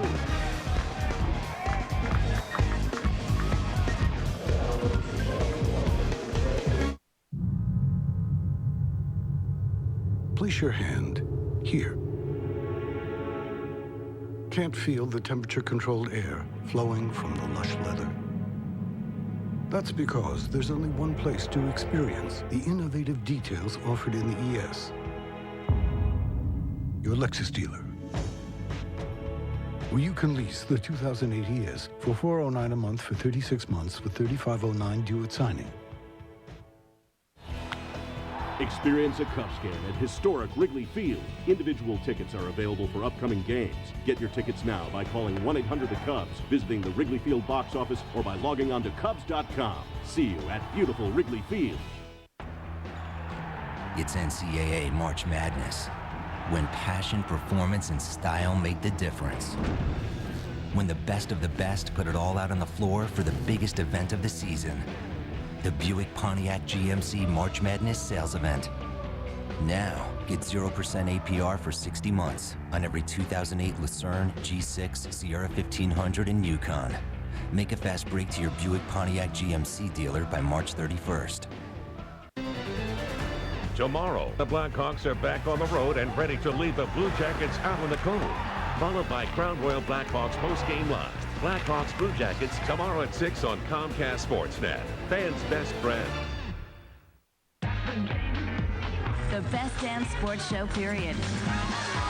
Sports Television's nightly party. Tonight on Comcast Sportsnet. Hey, Cub fans, still looking to get tickets to the hottest Cub games this year? Visit Cubs.com and click on StubHub, the official fan-to-fan ticket marketplace of Cubs.com.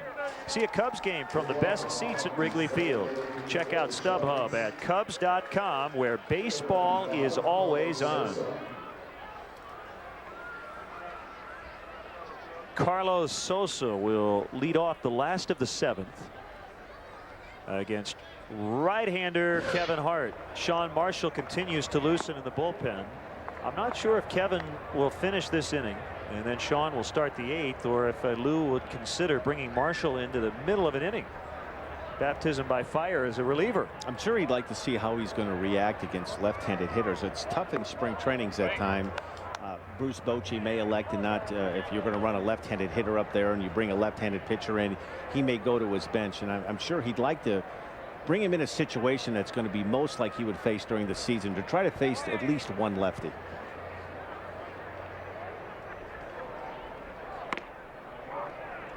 Two and one the count. In that game in Japan early this morning,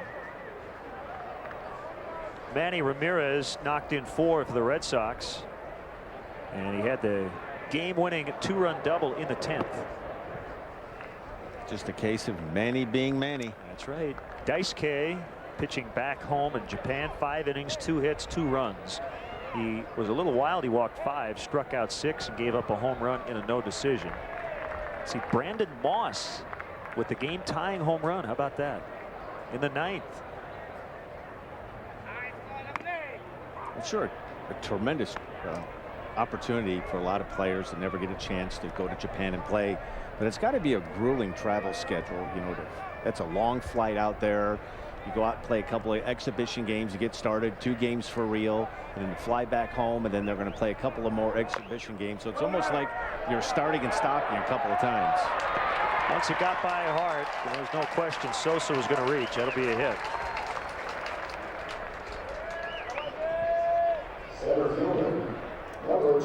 Now, this is one of those plays you work on this in spring training, but you just can't simulate. This was a perfectly executed swinging, hitting the ball right into the ground, right kind of into no man's land, right in the middle of the infield. You've got, you know, your second baseman and first baseman converging over Hart's head. Nearly impossible play, particularly with a left-handed hitter and that can run too. It's nearly an impossible play.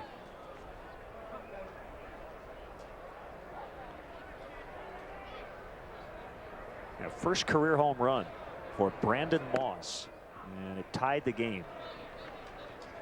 So they'll play one more in Japan before heading back to the States.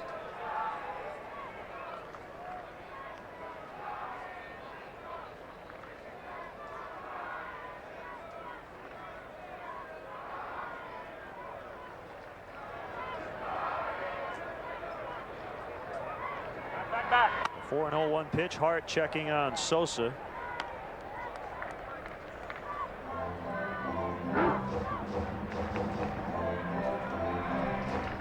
Four runs on 8 hits for the Cubs, 2 runs, 7 hits, and an error for San Francisco.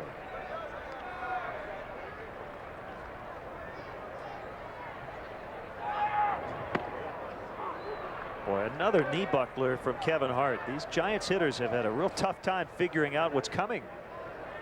You don't see that very often at the major league level, where you've seen 3 or 4 hitters now. The first time they've seen his breaking ball react like that, and you know, it just really makes you believe that the rotation on his pitches are so tight that they're having a tough time distinguishing, is it an elevated fastball to back up and get out of the way, or is it that breaking pitch, a tremendous weapon. Kick and the 0-2 is a little outside. 1 ball, 2 strikes. And it's so important. We touched on it a little bit earlier. Trying to contain a team like the Giants, their running game, they'd love to get Sosa into scoring position, but it's hard to do that, to tell yourself you're going to steal a base and run yourself out of an inning. When you're pitching ahead, you really can slow down that running game. It really makes a big difference.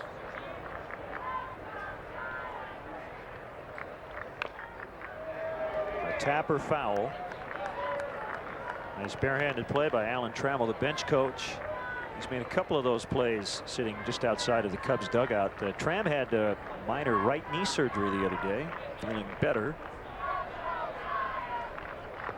This is a spot right here, maybe during the regular season, that the Giants may try to put a runner in motion, but the last thing you want to do here is get yourself in a strike him out, throw him out situation. A high fly, not terribly deep. And it's hauled in by Merton. So Davis is 0 for 4. Number 57, Eugenio Velez.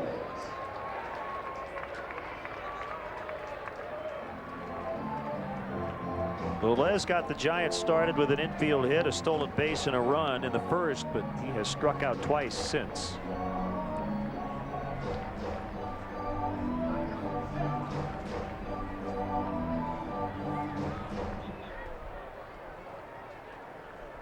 Cintrone respecting the speed. Velez in a little bit at third base. Ward holding the runner on at first.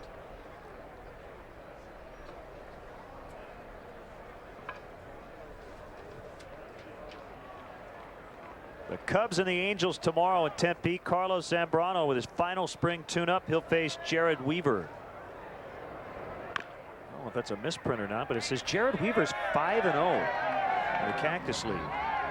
He's one of the few guys. Means anything. He's one of the few guys right now that doesn't want to leave Arizona. On Thursday, Claudio Vargas will pitch for Milwaukee. Sean Marshall listed, but I don't think he's going to make that start now in the bullpen. And then off to Vegas. Somebody's got to do it. It's become an annual trek for the final 2 spring contests in Las Vegas. It's all work, Dan. I tell everybody every spring. Are you looking at your watch going, okay, let's get this game over. I can get back and get at the blackjack table by 10:30. It's hotel, workout room, hotel room, ballpark. Right, and get up early in the morning. And if there's a game that's on, you know, if there's another game from Japan, you'll set your alarm for 4:30 in the morning, have the pizza, go work out, get to the ballpark, get your groundwork done. Now, I didn't mention that there's a casino in the hotel, but I don't leave the hotel. So it's strictly a business trip for you. You're there, you're consumed with Major League Baseball. All things Cubs. All things Cubs, and the biggest charge of the weekend is to find the nearest money machine. Gotcha.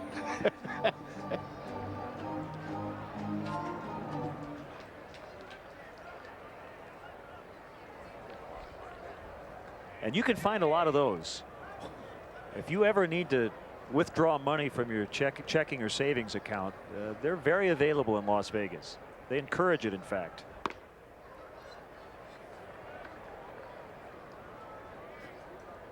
Two and two.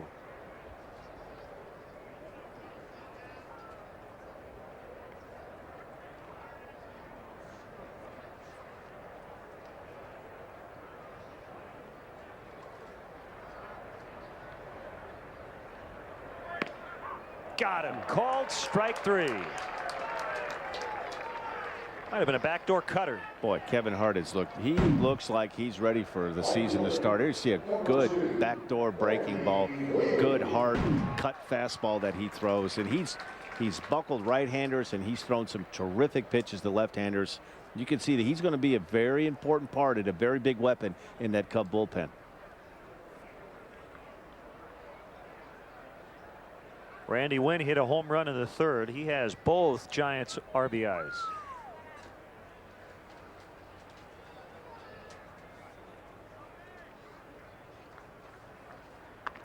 Well, in all seriousness, I'm very excited to get back home and get the regular season underway. As you talked about, the renovated Wrigley Field, a wider warning track, the extra seats down the third base line, the Ernie statue unveiling.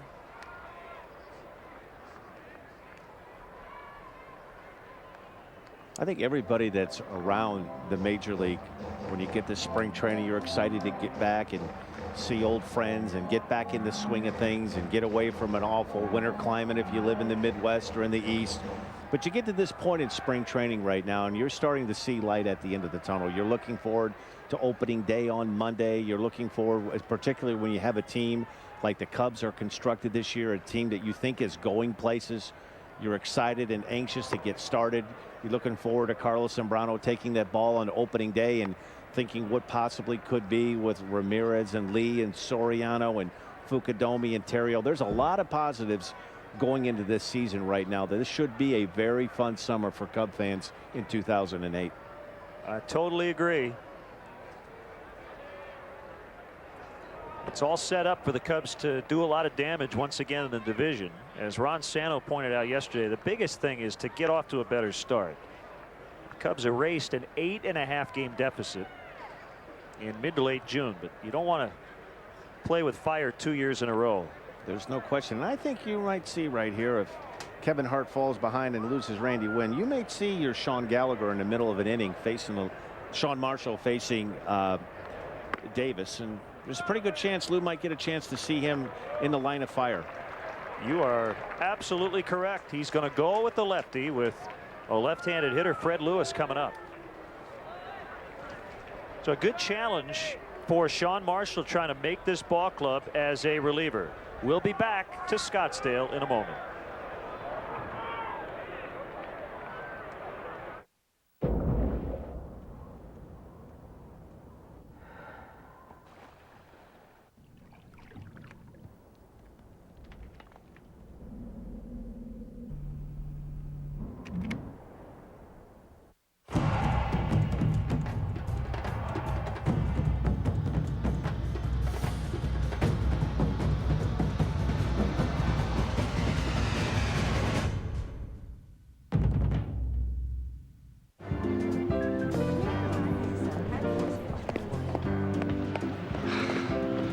Can you match this? Shouldn't be a problem. Cool. This? Yes. This? Got it. This? Sure. Let me show you. With our free color matching system, Lowe's can exactly match any color that you can come up with or in with. This? This? This? This? This? Absolutely. Lowe's. Let's build something together. Come into Lowe's and receive $5 off per gallon of Valspar signature colors and faux paints now through April 6th. It's NCAA March Madness, when passion, performance, and style made the difference. When the best of the best put it all out on the floor for the biggest event of the season. The Buick Pontiac GMC March Madness sales event. Now, get 0% APR for 60 months on every 2008 Lucerne, G6, Sierra 1500, and Yukon. Make a fast break to your Buick Pontiac GMC dealer by March 31st. This is not a familiar role for left-hander Sean Marshall. 49 career minor league appearances, all starts. 45 appearances in the big leagues in the regular season, and only 2 times has he come out of the bullpen. So this is a good opportunity against a lefty. And you know, all he needs to do is make one good pitch and he can get out of this inning. Well, it's a completely different animal being a relief pitcher and a starting pitcher. And one of the first things that he's going to have to get adjusted to is he's used to starting a game and that mound is in pretty good condition. Now, when you're starting to come into a game like he's in now, you get into the 7th inning, you've had a couple of right-handed pitchers, a left-handed pitcher. That mound is chewed up and there's holes that you have to get adjusted to. And you don't have the luxury of getting comfortable on the mound like you do as a starting pitcher. Sometimes the first pitch may be the last pitch that you throw, and it's very important that you really take your throwing on the side seriously, because every pitch is so important. You don't have the luxury to throw 3 or 4 off-speed pitches and decide, hey, I'm going to pitch around my curveball. I don't have really good command of it. That may be the pitch that you need in this spot, and you have to be able to throw it right out of the chute. 1-0 on Lewis. The tall lefty works again and missed outside. 2-0.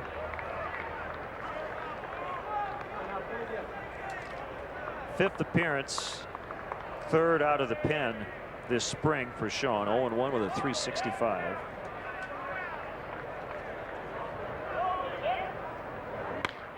Smack foul the other way. 2-1. Yeah, and one of the things you try to do as a reliever is use the situations to your advantage. You're facing a young hitter in Davis right now. The last thing he wants to do, he's trying to tie this game up with one swing of the bat right now. You take a hitter's being over aggressive and use that in your favor. Not be afraid to throw your breaking ball in fastball counts. Make them swing the bat. And he's back in it. 2-2. You go back to Davis's last at bat was the final hitter that Rich Hill faced, and he was able to really make him look awful on a breaking pitch. Now there's a situation right now where a 2-1 fastball, this might be a time to use that overhand curveball after a fastball. You're not only changing velocity but changing eye level. He went around, so well, Blanco picks it up, throw to first, and Darrell couldn't handle it. Well, Marshall got the strikeout, but unfortunately Henry could not handle the pitch, and the bases are now loaded. Well, you see some crazy things in the game of baseball, and just when you think you've seen it all, a good pitch, a 2-2 curveball, very well executed, had Davis out up front, and there isn't really much that you could do. Henry Blanco just simply could not find where the ball was. Here you see he kicked it and bobbled it, and it's a very difficult throw to first base, throwing it into a runner. Darrell Ward made a nice play just to keep that ball in the infield.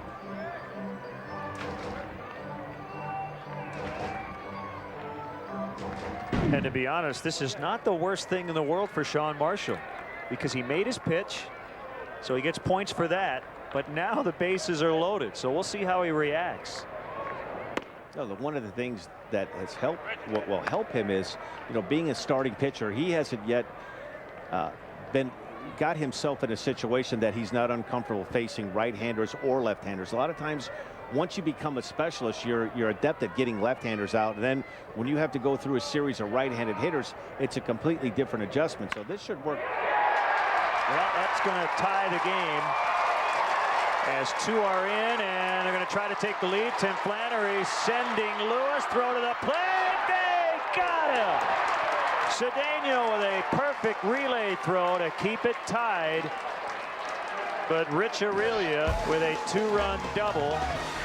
So Merton, Cedeno, and Blanco team up to keep this game tied after the Giants tied it 4-4.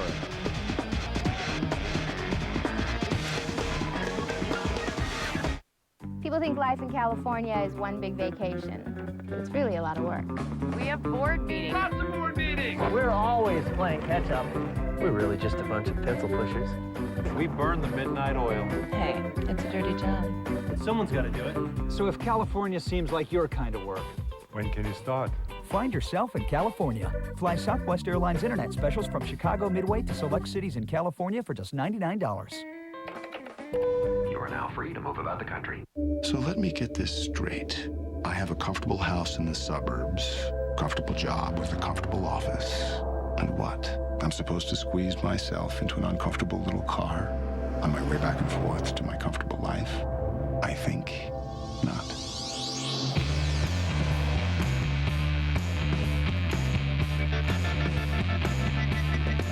Visit your Chicagoland area Cadillac dealer for this attractive offer.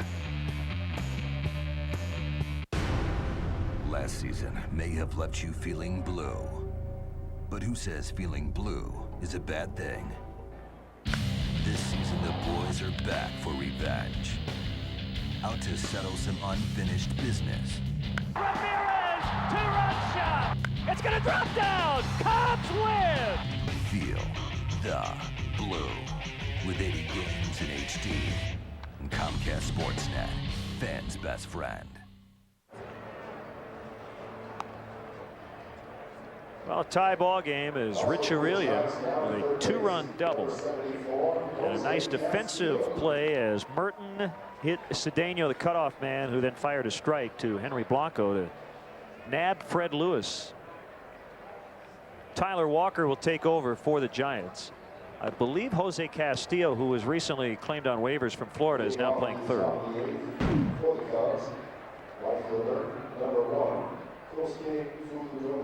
That one just fair. And Merton did everything he was supposed to. Right to Cedeno, and Ronnie with a great throw to get the runner at the plate. Boy, what really makes that play is a terrific, accurate throw from Merton to hit the cutoff man Cedeno on the glove side, and Ronnie Cedeno a perfect strike to home. Very well executed. Fastball way outside on Fukudome, who in 3 plate appearances has gone 0 for 2 with a walk.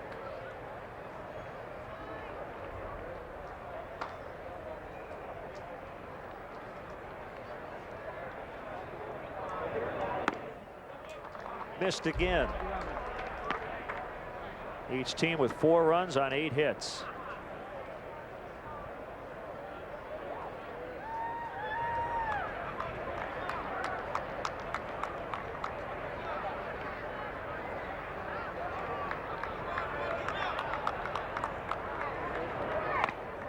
Boy, Walker has not come close to the plate with his fastball on the first 3 pitches. One of the things that Fukudome does bring to this Cub lineup, he has a very good eye, a high on-base percentage guy, and I'd be very surprised if he wasn't taking this pitch, and he may be even taking 2 pitches. Try to get something started here, get this leadoff guy on in the 8th inning. Well, Walker lives up to his last name. A leadoff free pass, so the go-ahead run is on base. It's one of the things that drives you crazy as a manager when you get in close games. The two things that really kill you pitching out of the bullpen are walks and home runs. And if you have to keep the ball in the ballpark, and if at all costs to limit the amount of base runners by just giving him free passes, and I'm sure that Bruce Bochy right now is just shaking his head thinking, come on, let's get in here and throw some strikes. The runs given up in the last half inning were charged to Kevin Hart. Even though Marshall gave up the hit. Big play in that inning was his strikeout and the wild pitch that allowed Fred Lewis to keep the inning alive. He got to first base. And then Aurelia followed up with that 2-run double.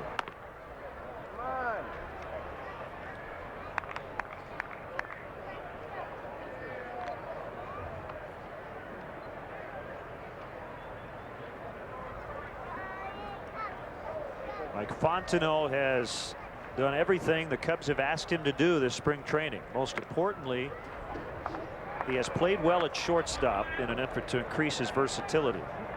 And that has given him a good chance to make this club. You know, going into the beginning of spring training, I think when Alex Cintron was signed and brought here, I thought he probably had the inside shot at that utility job because he could play a multitude of positions. He's played shortstops and third base, and Fontenot was looked at mainly as a second baseman, but his stock has really risen, shown that he can play other parts of the infield with the exception of only being a second baseman. Well, the couple of things that I think hurt Alex Cintron's bid. He missed a few days with the hamstring, and also he has a surgically replaced elbow. You worry a little bit about his throwing arm, but you're right, he brings a lot of versatility to the table. You have Cintron, Cedeno, and Fontenot. Apparently 3 for 1, 3 guys for 1 spot at the moment.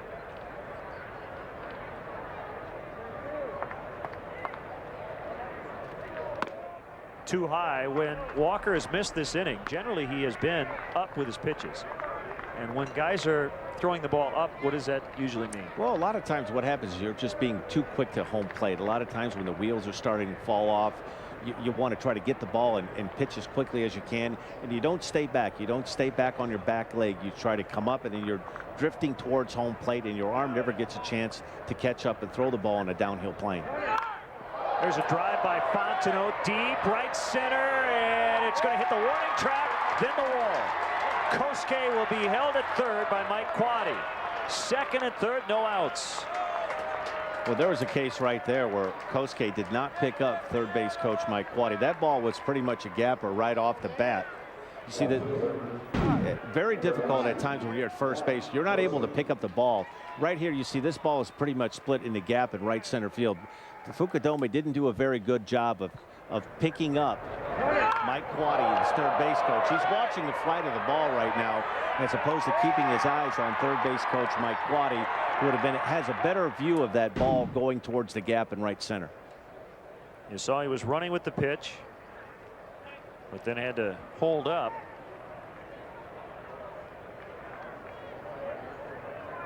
Yeah, I think every third base coach in that spot, they just want the runner to stare at them. They have the best view of it. Infield will come in a little bit as Merton takes ball 1. Great opportunity for the Cubs to grab the lead right back after the Giants tied it. Cubs have been winning these close ones lately. They went into the 9th tied on Monday and beat Texas. And I think that's what's going to make a very good bullpen that much more valuable. You get in enough close games and you can scratch a run or two late. You can tie some games. Your team feels confident that, look, hey, we can get this game tied in the 7th or 8th inning. We're going to find a way to score a run or two, and we need our bullpen to come in and shut some teams down. And you look at the makeup of this Cub bullpen right now, it looks like one of the strengths of this team. The Cubs were losing those close ones early on. Smack right center, and it's caught by Davis. Both runners tag. Fukudome scores a go-ahead run. Fontenot to third, and it's 5-4. Well, you talk about, you often hear in the game of baseball about productive outs. That was a tremendous at bat by Matt Merton. looking to get a pitch that he could get up in the air. Did a tremendous job of staying back and getting this ball into the air. A pretty decent pitch, a fastball up and in, keeps his hands in, and his approach in that at-bat was to get the ball up into the air. That is a very productive out and a huge RBI. And it sets it up for Henry Blanco, who will try to add some insurance.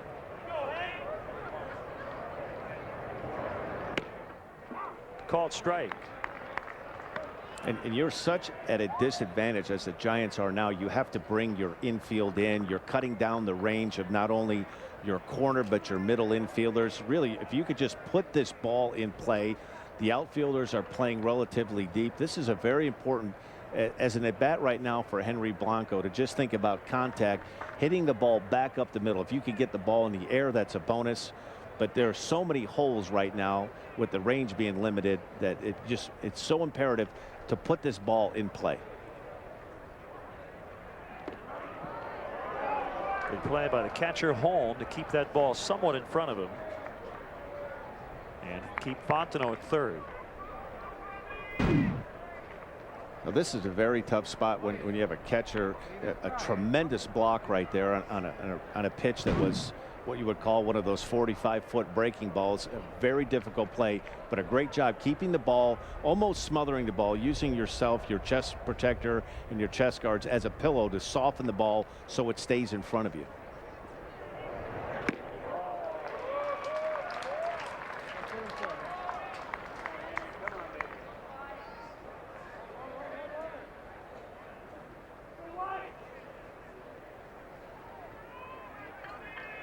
Tyler Walker had Tommy John surgery in the middle of 2006.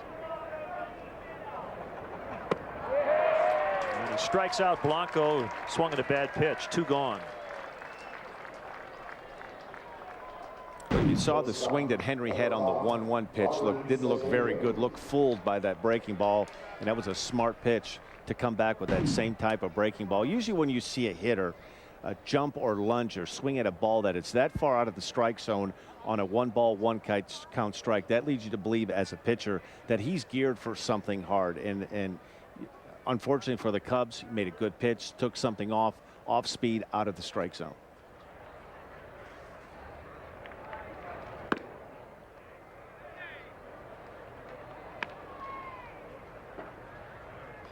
Big defensive play. Merton, Cedeno, and Blanco to keep the game tied. And then Merton with a sac fly to score Fukudome. And a 1-0 to Ronnie. He missed it. Felix PA is in the on-deck circle. You kind of watch the way this inning is formed, and Tyler Walker seems to have a lot more command of his off-speed pitches than he does with his fastball. Just about every fastball he's thrown has been up and elevated into the strike zone, and the only pitch he's really been able to get over or get in the strike zone has been his off-speed pitches. Like he was swatting away a bee or a big fly. Kind of reminds you of the was it Yankees Indians in the playoffs last year. With Jamba had a difficult time dealing with the bugs. That was uncomfortable to watch.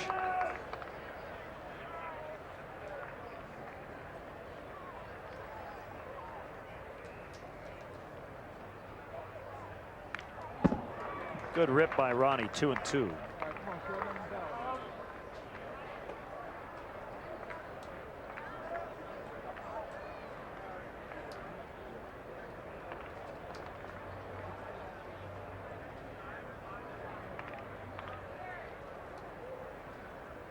A leadoff walk, then a double by Fontenot. Merton hit a sac fly to center, and then Blanco struck out.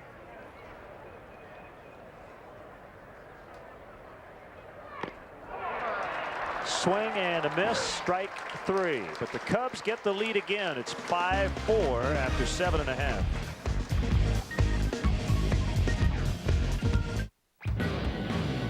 Come on, baby, tell me what's the word. Stop on in. Look at this car. Listen to this. Chevy Impala has an EPA estimated 29 highway miles per gallon. Qualified buyers get yours with 0% APR financing for 60 months. Offer ends March 31st. Log on now to ChevyDriveChicago.com. Check us out. Turn up the heat with the Quad City Flames Between the Pipes highlight show, coming to you on Thursdays at 5 p.m. and Sundays at 11 a.m. on Mediacom Connections Channel 22. See all the exciting highlights and get the inside scoop on the players and coaches. Catch all the action as the Quad City Flames take to the ice in their inaugural season in the American Hockey League. The Quad City Flames Between the Pipes, turning up the heat on Mediacom Connections Channel 22.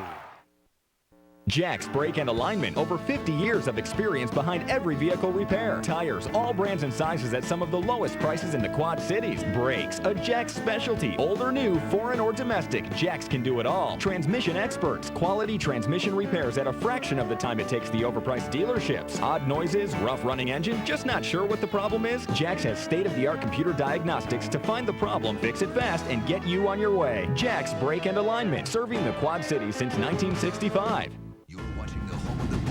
Blackhawks, Cubs, and White Sox. Comcast Sportsnet. This year, when you can't be at home to watch the Cubs on TV, check out MLB.tv. You can watch every out-of-market game of the season live online, even when you're traveling. And this season, live radio broadcasts are included with a subscription to MLB.tv. For more details, visit Cubs.com, where baseball is always on. Slider specialist Michael Wirtz with a perfect 0 earned run average. He's had a tremendous spring training, and one of the strengths, you touched on it, a tremendous breaking ball. At times during the season, I think at times he gets a little happy throwing slider after slider after slider. He has a very good fastball, and I don't think he gives himself enough credit for the juice that he has on his fastball.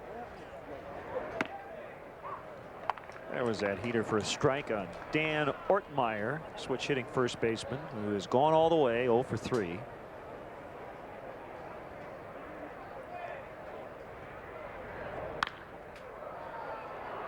Lifted in the air to left off the bat of Ortmeyer, and it'll land in the glove of Merton. You know, a lot of times what happens, Len, with pitchers, when you have a pitch that is very successful and you go to it, you feel very confident. At times you begin to overuse that pitch, and you get away from your secondary pitch. That slider that he has is a terrific pitch. It's an out pitch and his best pitch. But his fastball, he throws in the lower 90s, and he'll touch 93, 94 at times, and he can use that fastball to get guys off of his breaking ball, throwing 2, 3 sliders in a row. And then you could almost disguise your fastball and use it off the plate, up and away, to set up another breaking pitch. But he has a tremendous slider. Hasn't walked anybody, 13 strikeouts.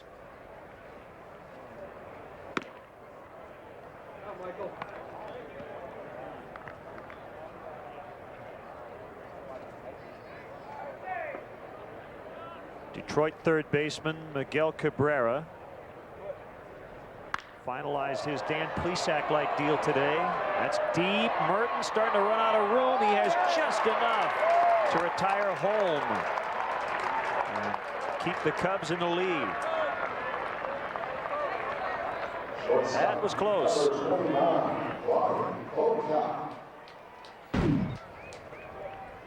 You see a fastball on the inner half of the plate elevated, but you know, you look back at that, and sometimes you'll go back after a game, and Michael Wirtz may, you know, after the game's over, thinking, oh, you know what, my fastball. But in a 2-ball, no strike count, and what hitters are looking for in a spot like that is a fastball on the inner half to drive, particularly in a 1-run game. You're looking for one swing where you can tie that game up, but you can't be afraid to use your fastball. That sets up the rest of your pitches. A 1-0 to Bocock, a strike, 1-1. So Miguel Cabrera, 8 years, $152.3 million. The price of poker has gone up in the last few years. Wow. A ground ball right at Alex Cintrone. Quick bobble, no problem. Inning over. Michael Wirtz continues his perfect spring. 5-4 Cubs.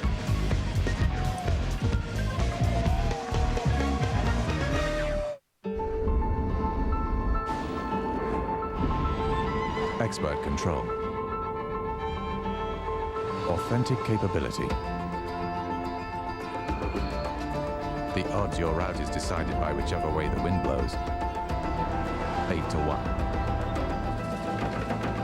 1. The new Land Rover LR2 HSE. Created for the one. Extraordinarily equipped at 36,150. Visit your local Land Rover Center.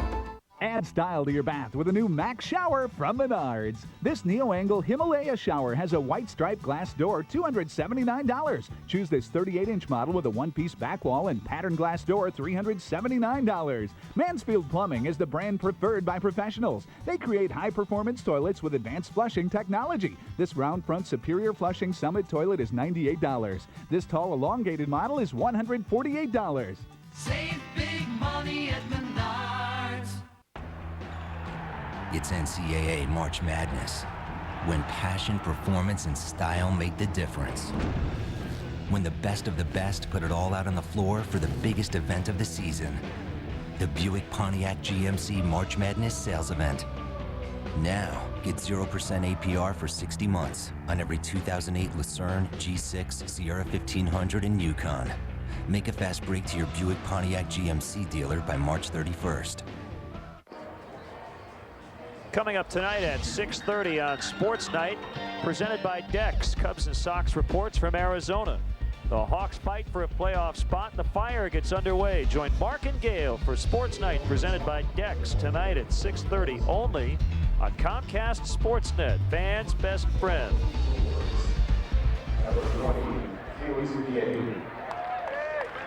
Brian Wilson, slated to be the Giants' closer. He will face Felix P.A. as we begin the ninth.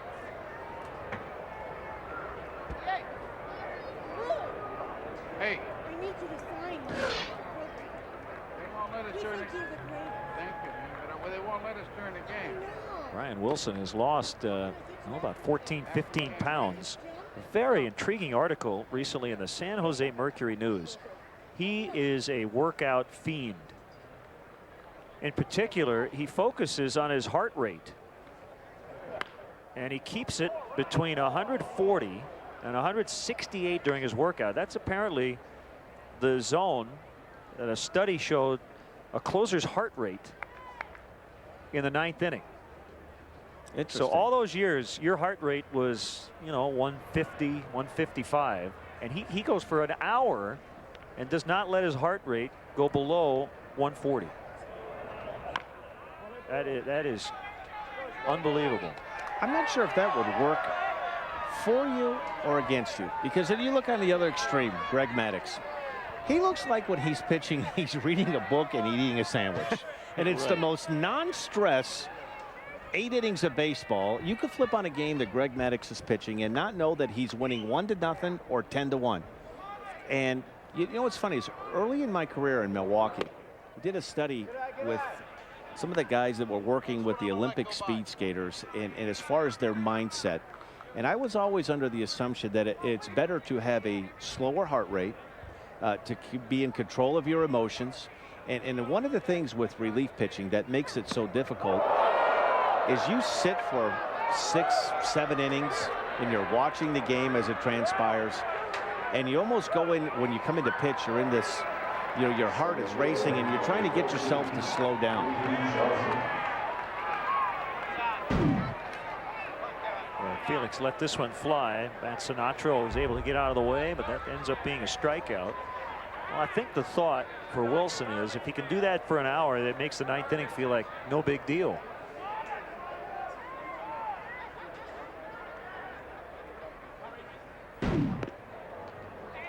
Ball one on Reed Johnson. Well, it's an interesting idea. Part of what he does, he dances, he does some yoga, some kickboxing. And I think a lot of times in baseball, we'll just generalize it with pitching, that you could have all these great training ideas and methods and theories and all the things you want to do, but the bottom line is do you pay attention to what you're doing when you're throwing on the mound in between starts? Are you paying attention in spring training about feel, about locating your pitches? There isn't a workout that you can do that is going to simulate locating a fastball down and away with a 3-ball, 2-strike count. There isn't anything that you can do. That you have the bases loaded, 3 balls, 2 strikes. Ken Griffey Jr. steps in, and you know the pitch to throw is a 3-2 off-speed pitch. If you throw it for a strike, you're going to get him out. It's can you execute that pitch at that time? Well, and not to discount the athleticism of Greg Maddux or his workout habits at all. He spent so much of his time working on the mental part of the game and doing those things that you just talked about. And I know pitching coaches would like to see all their pitchers work that hard on the mental part of it. As Reed Johnson picks up his 2nd hit in 5 tries in his Cubs spring training debut. And he will be on for Darrell Ward, who will bat for the 2nd time. You know, one of the things I tried to do here is we'll take a look at Reed Johnson. Gets a fastball on the inner half of the plate, does a good job getting the bat head through it, and the more at bats, hopefully he's going to be able to get about 10 or 15 more bats before the regular season starts. But getting back to my point, I think a lot of times you'll watch pitchers throw on the side in between doing their mound work, and it's so easy to do work on things that you do well. If you could throw your fastball into a right-hander, you can go out and have a bullpen session and throw pitch after pitch after pitch and down and away to a righty, and you can hit that spot. But if you have trouble locating your fastball inside to a lefty or throwing your fastball for a strike, and I think what good pitchers do is they play games with themselves when they're on the mound doing their work, saying, okay, I want to simulate throwing a breaking ball, a 3-2 breaking ball for a strike. Reed Johnson with a stolen base. So making things happen on the bases. Meanwhile, 2-0 on Darrell Ward. You know, everybody has their own ideas and theories about what I tried to do through my career. Was I had a sequence of pitches that once I was good and loose after about 8 or 9 tosses, I would try to throw 3 fastballs away, 3 down the middle, 3 on the inside. And that way you're not just concentrating on one part of the plate, because you may come into a game and face a right-handed hitter that's very strong, likes the ball middle in, and you need to throw the ball middle away. Well, if that's not in your repertoire, you're not real comfortable about executing that pitch, that you get brought into a game and all of a sudden you need to throw that fastball down and away to a righty. And if you have a hard time doing that, it's going to cost you.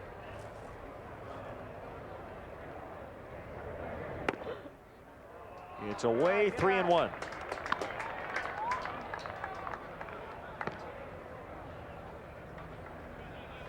A person shy of 12,000, 11,999 in the crowd today, and I believe that has tied this ballpark single game record.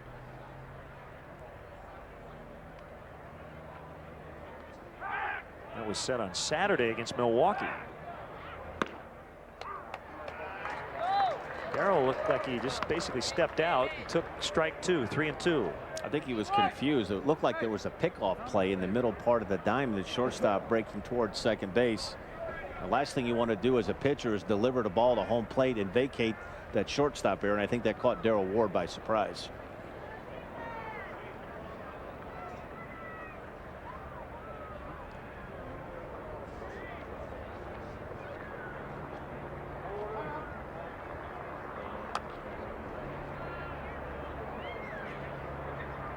Boy, I feel like Tiger Woods is putting on the 18th hole at the Masters right now. It is dead silent in this ballpark.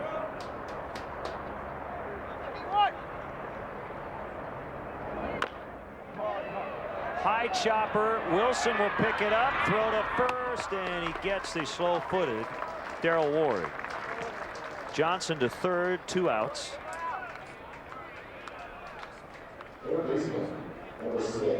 Now today's Nissan drive of the game.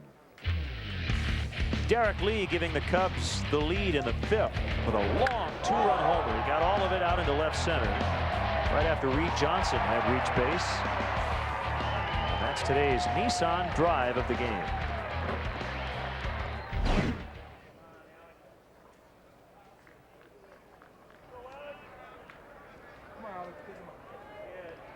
Cintrone with a runner at third, 2 outs. We're in the 9th, and the Cubs lead 5-4.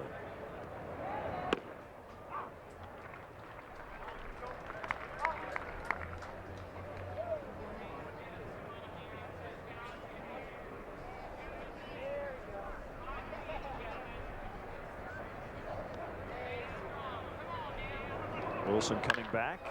Fly ball, deep right center. Wynn coming over along with Davis. It'll drop down. Centrone giving the Cubs a 2-run lead. He's going to go for a triple. The slide, and he is in. Boy, I hope Alex is all right. He tested that hamstring. He didn't look 100% coming around second base, but he had enough to get to third. And it's now 6-4. Does a tremendous job, though. He knows this ball is going to be hitting the gap at right center field, and he was able to pick up the ball right away. And you can see right here, he's able to see that he's going to have a pretty good shot to go from second to third base. Very good base running play.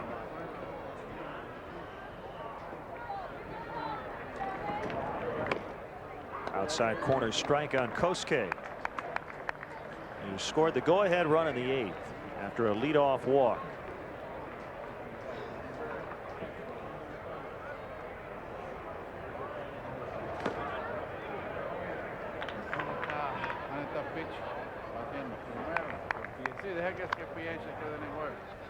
Yeah. 6-4 Cubs.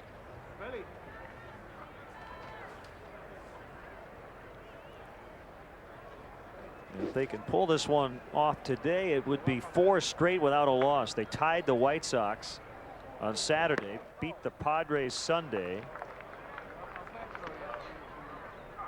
and then Texas yesterday. So it'd be 4 straight without a defeat, and they have scored at least 6 runs in all 4 games.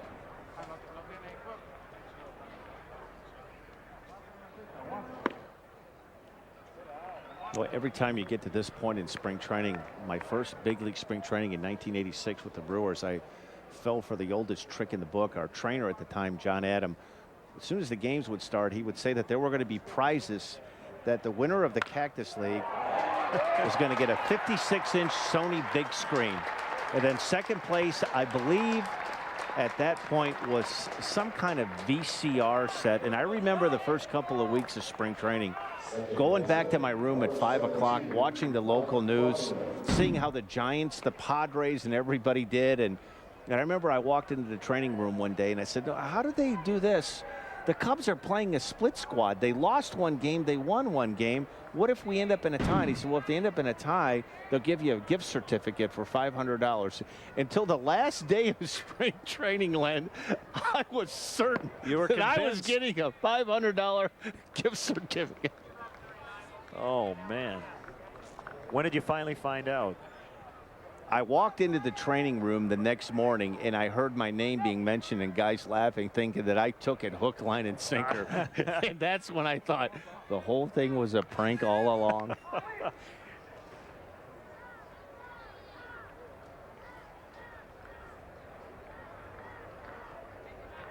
think the VCR set would have been nice. Back in 1986, you know, the VCR would have been a big deal. I wasn't the only one that fell for this. A former teammate of mine and a guy that eventually threw a no-hitter for the Seattle Mariners, Chris Baggio, was sent down to minor league camp, and I was still in camp. And I remember him calling me and saying, hey, make sure now that they get my address so that when I get the gift certificate, they'll send it to me in El Paso. So I wasn't the only one. I was the only one that admitted it.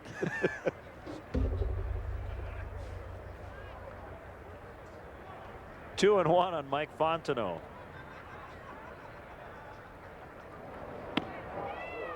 I believe it was Mike Hampton who had a clause in his big contract. He would get a certain amount of money as an incentive if he were named the Division Series MVP. The problem is no such award exists.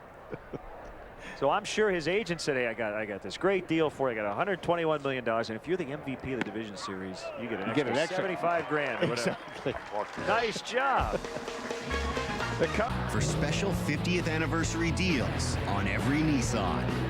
Like $12.50 cash back on Sentra or Altima, just $199 a month. Nissan's Big 5-0. This event ends March 31st. Don't miss it.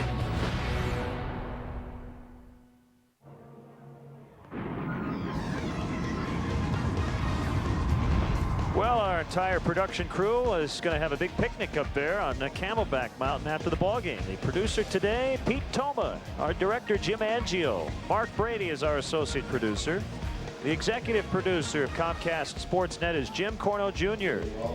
Our stage manager in the booth, Brianna Burke. Our technical director, Simon Benazra.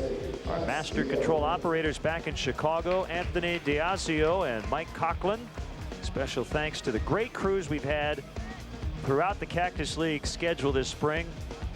Made it a great spring for all of us, and we look forward to seeing you during the regular season. This is our final spring telecast here on Comcast Sportsnet, and we will join you next for Game 2 of the regular season against Milwaukee next week. Jose Castillo swings at the first pitch from Carmen Pignatello, and Reed Johnson, who moves over to right, having a little trouble with the sun, and he couldn't find it. And Castillo will end up all the way at third. You know, I was thinking earlier, Dan, Reed Johnson, with his entire career in Toronto, this is the first time he's ever played in spring training in Arizona, and he lost it in the sun. But you hear about this all the time, and I know it sounds foolish, but you hear about the high sky in Arizona. Very few clouds, and when you lose the ball, when it gets up high, particularly when it's a very high pop-up, and if you take your eye off it or you're going to a spot where you think the ball will be, it's nearly impossible to pick it back up. It's a triple for Castillo, and those insurance runs look big now. Well, Carmen Pignatello has had a great spring. He is in a battle with Sean Marshall, who appears to have the edge in the battle for the final spot in the bullpen. Davis grounds out, with Castillo having to hold at third base. So you had a triple, a fly ball to right. Obviously, you know, any ball like that should be caught. But when you can't see it, usually they give the batter a hit. So Carmen Pignatello is trying to preserve that perfect 0 earned run average. He needs to get the next 2 hitters without Castillo crossing the plate. Marshall today came in. He did strike out the first hitter he faced, Fred Lewis, but Lewis reached on a wild pitch. And then Rich Aurelia tied it with a double, knocking in 2. You know, one of the important things you try to do right now, you've got a 3-run lead, 7-4, and a lot of times as a pitcher, you don't want anybody to score. And really, you have to forget about this runner at third base. You will trade an out for a run right here, whether it be a ground ball in the middle part of the diamond, a fly ball. The last thing you want to do is start being a little too cute, being picky, run yourself into some deep counts. Gets to first, but not in time. That was going to be a very tough play, to be honest with you. It was a lot closer than I thought it would be, as Fontenot got it to Pignatello, but not before Velez crossed the bag. Run scores 7-5, and the tying run coming up. This is a tough play for a lefty, particularly he falls a little bit towards the third base side of the mound, and you kind of have to regroup and get yourself back over there. And you go through this in spring training, and I'm sure it's something that Larry Rothschild, they'll bring that up tomorrow in the meeting in the morning, say, hey, we got to do a better job getting over to first base. It was a tough play, but one that should be made. So that's the first earned run charged to Pignatello.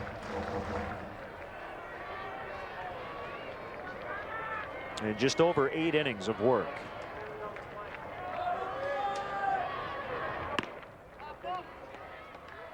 Randy Wynn already with a home run. That was back in the 3rd off the starter Rich Hill. So he hit it right-handed. And he's batting righty again against the lefty Pignatello,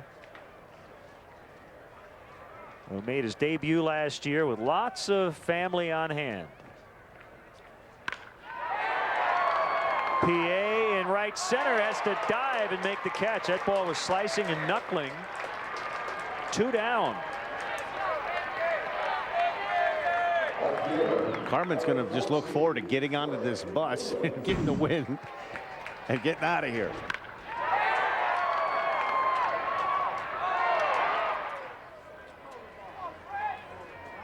Nice play by PA. Didn't have a lot of time really to adjust. That ball was dipping very quickly. This is a good guy to have up right now if you're rooting for the Cubs. Fred Lewis, he looks like he's had a very difficult time handling off-speed pitches from Rich Hill and from Sean Marshall. If he could get ahead and get strike 1, strike 2, doesn't look like he has a very good idea of the strike zone as far as breaking balls from left-handers. Velez taking second. Cubs not worried about him. The tying run is Lewis.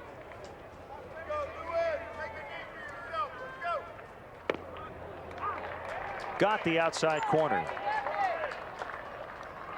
In a spot like this, when you've seen a lefty struggle, you just want to really be careful if you're going to throw a fastball in this spot, that it's down and away off the plate or up and away. Nothing that he could get a good swing at as far as the fastball goes. Johnson signing, he got in the lineup, had a couple of hits, lost that ball in the sun, but he's going to make a lot of things happen, I think, offensively for this team. A very scrappy player.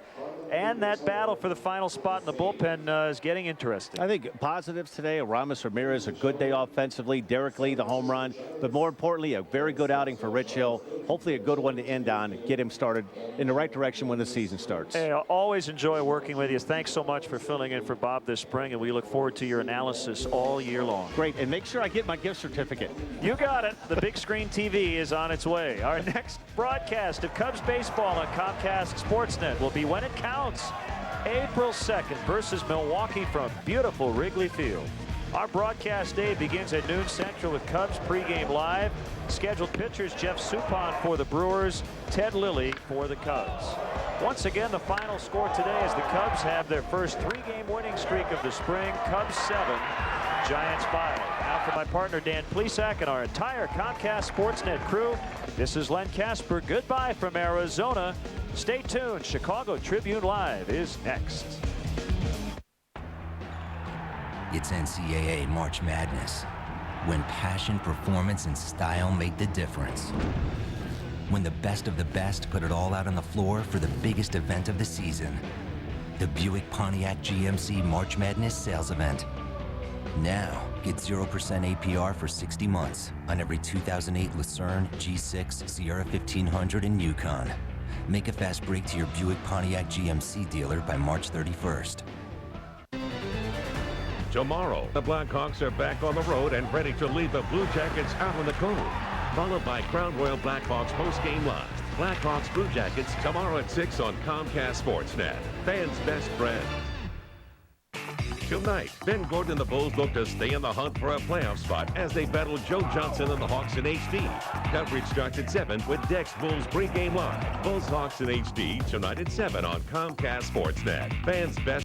Turn up the heat with the Quad City Flames Between the Pipes highlight show, coming to you on Thursdays at 5 p.m. and Sundays at 11 a.m. on Mediacom Connections Channel 22.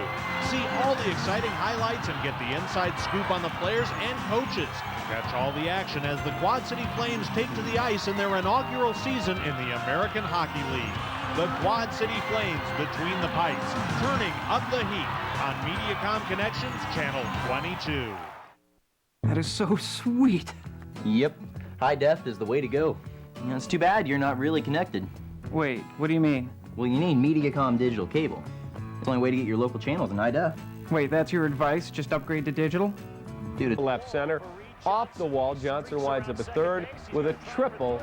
He also had a single later in the game. 2 hits today. Next batter up, though, D. Lee, and he says, you hang it, I'm going to bang it. He gets all of this one, 2-run jack. Derek's second of the spring puts the Cubs on top 4-2, and they win it by a final of 7-5. Now, some other news today. Scott Air, a cortisone shot in his ailing elbow, but he says he won't need surgery. Are you guys at all concerned about the Cubs not having a real legitimate left-hander in the pen? No, they've got so many bodies. I mean, between Sean Marshall had what decent day. I mean, they're just. I think they may get by on quantity at this point. There's so many guys. I mean, Pignatello. I mean, there's just a name. Pignatello gave up his first run of the spring just now. We were watching it, and that was off of Johnson losing a ball in the sun. Otherwise, he goes runless for the spring. By the way, I want to talk a lot faster because we have a shorter show, so I need to get more words in. Beautiful. You know, We get I'm going to do that. that. But I think that's way overrated in baseball, and I think it hurts the White Sox because Ozzie Guillen does that way too much. He flips back and forth. He wants to be like a Tony La Russa Jr. And you don't have to do that. And I've heard GMs say that, and it's right. Get pitchers to get guys out. Doesn't matter if it's righty or lefty. Good pitcher gets guys out, and so I don't think it's an issue. If you've got enough guys, it doesn't matter if you're righty lefty. And sometimes managers get too caught up in doing that. And then don't leave a hot guy in. Absolutely. You always leave your better pitcher in, and you see this all the time in baseball, and it sort of drives you nuts. They take out a guy who is getting everybody out. Dealing. Right. Yeah. And then they bring in a guy because it's a situation, and he pops up something because he's lefty. These are major league players. They can hit righties. Well, yeah, I think Marmol is a great example of that. He's a guy that when he goes out there, he can go not just one inning, he can go multiple innings because he can face more. That he's got the stuff to move the ball around against left-handers as well as right-handers and make it difficult on them. And I think those are the kind of relievers that you need, not necessarily one where you can just say, okay, let's get this guy out, because that just doesn't really work that much in the big leagues. Now, if you've got, there are certain matchups where a guy, their statistics will favor putting a guy in who's really got a record against somebody. But think about this, with a closer, no one ever talks if it's Billy Wagner, he's left-handed, or if it's Goose Gossage, he's right. It doesn't matter. So that's in the 9th inning. But for some reason, we look at the 7th inning and say, well, he's got to be a righty or lefty. No, they're looking at the way the game is so compartmentalized. It really doesn't matter. Like you said, Sam. I mean, if you get people out, again, it's almost over-managing. And to justify the big salaries. To justify the big salaries. Yeah. And there are fewer good pitchers, yet we're using more of them. What part of the Emperor's New Clothes are we missing? I was talking to Jamie Moyer, one of my favorite guys in the game. I was talking to him yesterday, too. He's a wonderful guy. And he said, please, he goes, I'm a lefty. But he said, if I'm coming in because I'm simply a lefty, that's ridiculous. He said, we overmanage so much today. Just get me 10 guys or 11 guys that can get people out, and I'll be real happy. Just give him the ball, and I'll get him out. I need my reference from 40 years ago, because that's what I do. I remember Steve Hamilton with the Yankees. Remember that? A big lefty, sometimes a guy who throws way around the side, is a one-batter pitcher. But I think it's useless. I did want to mention about the center fielder they bring in. Does that mean there's questions about Pye? Because I'm calling him that from now on. You cannot have 2 syllables and 3 letters. Was that a suggestion? You think that the Cubs have some concerns about Pye? No, I think they wanted a veteran guy who could play all 3 outfield spots, run a little bit. So that's why they brought this guy in as a 4th outfielder. I think Sam's a little hungry here. It's getting around dinner time. We've been sitting here all night waiting for this. But what does this say about Merton? Does this put? I would say it puts him on notice. He's bubbled. Bubbled, no question. Yeah. All right, the White Sox were busy making roster moves of their own today. The team made its 3rd base decision official, sending Josh Fields down to AAA Charlotte, thus giving Joe Creedy the starting job. Also, Juan Uribe gets first shot at 2nd base. Alexi Ramirez serves as his backup. GM Kenny Williams talked about the tough decision to send Fields down. He deserves to be in the big leagues, and I was the messenger. I'm sure that he did not want to. He handled it great. He handled it great and understands where we are, where he is in his career, and to his credit, he said, well, I'll use it as an opportunity to continue to prove some things, not only to myself but to you guys. On the field, the Sox taking on the Rockies for the 6th and final time this spring. White Sox trail 1-0 top 5 when Uribe singles to right. Ball gets past Brad Huff. 2-run score on the play. Sox take a 2-1 lead. Later in the inning, Alexi Ramirez breaks his bat, sends one down the left field line. That scores Uribe, gives the Sox a 3-1 lead. Sox take this one by a final of 5-2. Now, some other news we learned. Jerry Owens has a small tear in his groin muscle. That means Brian Anderson most likely gets the start with the big league club in center field. Are you guys surprised that Josh Fields is going to the minor leagues? Well, I don't think anybody is surprised. I would be disappointed. Personally disappointed. I would have rather seen Creedy dismissed somehow, and look, if this guy's the future, if he can play him. Let's play him. Let's start to play him. But you can't just give Creedy away. I mean, you want to be able to make the right deal for him. Why? And obviously, because he's still a valuable player. He's still a guy who has shown that he can do some things. He has. But the only way to do it is to get him on the field now, and then try to make the deal as the season Well, you goes. can't let him rot on the bench. Yeah, and you can't let Fields rot on the bench either. So you have a situation where you have a veteran who, because of the way that contracts are, you have to keep him on the team. You have the young guy who you are still allowed. He still has enough options to where he can go down to AAA and then come back up. I mean, that's just the way. How long do you give Fields? How long do you give Creedy to be worth something? If he's hitting 210, at the end of April. That's double what he's hitting now. That'd be great. That'd be an upgrade. Yeah, I'd be at happy what about point? that. Right. At what point, you know, do you fish with Josh? You know, you're cutting. Yeah, eventually you're going to have to cut bait. Yeah, decision. eventually you're going to have to cut bait, but you've got to at least give it a chance. You can't just go out and lose this guy for nothing. You can't just cut him. But here's a guy. What he had 23 homers. How many at bats did he have? Like 350 at bats or something? The Fields, you mean? Or, yeah, Fields. yeah. Oh yeah. There's no he question had a that lot the of guy can homers hit. and a limited number at bats. I mean, the idea for the Sox this season, it seems to me, is get off fast, win games. You know, show your fans that. Look, Detroit, we know Detroit and Cleveland are really loaded, but, you know, so show if you have a chance to compete. And if this guy can hit 35 home runs, I want him in the lineup every day. And also, what if they get a double whammy where Creedy doesn't play well? And now you bring Fields up, and now maybe you have a little bit of a learning dip. You know, you could be looking at 6 weeks or whatever of the season with a bad third base situation. Yeah, but look, you've got a situation with this team where they are not going to win over the course of 162 games with the pitching staff they have. What are the chips they have available to improve their pitching staff? Joe Creedy. Joe Creedy, that's it. That's what they've got. And so they've got to prove that this guy is worth something. Then you can go back to San Francisco and try to get a Noah Lowry or the Dodgers. Somebody else. You can go to the Dodgers who are in desperate need of a third baseman. You can go to somebody who's got some pitching for you and make that deal. You've got to acknowledge, though, that's a deficiency for you, and you've got one chip that you can turn into a pitcher. But if he's playing that well, maybe you keep then you deal Josh Fields. You know, to me, it's a weird situation. Straight everybody. But see, Josh Fields allows you payroll flexibility because he's a minimum salary guy. Yeah, you don't also forget has the that options, if Creedy goes out and plays well this year, you got to pay him next year. You know, he's going to be a free agent. Right. Or you want to do that, you know, with Boros, they're likely not going to pay him. Right. They're not going to deal with that. Then you agent. lose him for nothing. And so you risk that as well. So you got to get a deal done. All right, we have to take our first time out. When we come back, we'll preview tonight's Bulls game against the Atlanta Hawks. Stick around. No matter where you want to go in Chicago, go to MetroMix.com first. From Boys Town to the Burbs, search thousands of restaurants, clubs, music, and more. Life's playlist, reshuffled. MetroMix.com. Here's to waking up Thursday and thinking it's Friday. Brighten up your morning with 2 Egg McMuffin sandwiches, 2 Sausage McMuffin with Egg sandwiches, or 1 of each for just $3. It's Wednesday, dude. Where's a fan's best friend online? ComcastSportsNet.com. It's the place to read analysis from Comcast Sportsnet experts that you can't find anywhere else. Get up to the second news headlines, see the day's programming lineup, check out talent bios, and watch video clips featuring the latest info on your teams. Plus, sign up for Sports Extra and Sports Blast email alerts that make you the first to know about breaking news. Log on right now to ComcastSportsNet.com. Fans' best friend online. Every night, there's just one place to be. The best damn sports show, period. Come on in and be our guest for Sports Television's nightly party. The world's greatest late-night sports show is just getting started.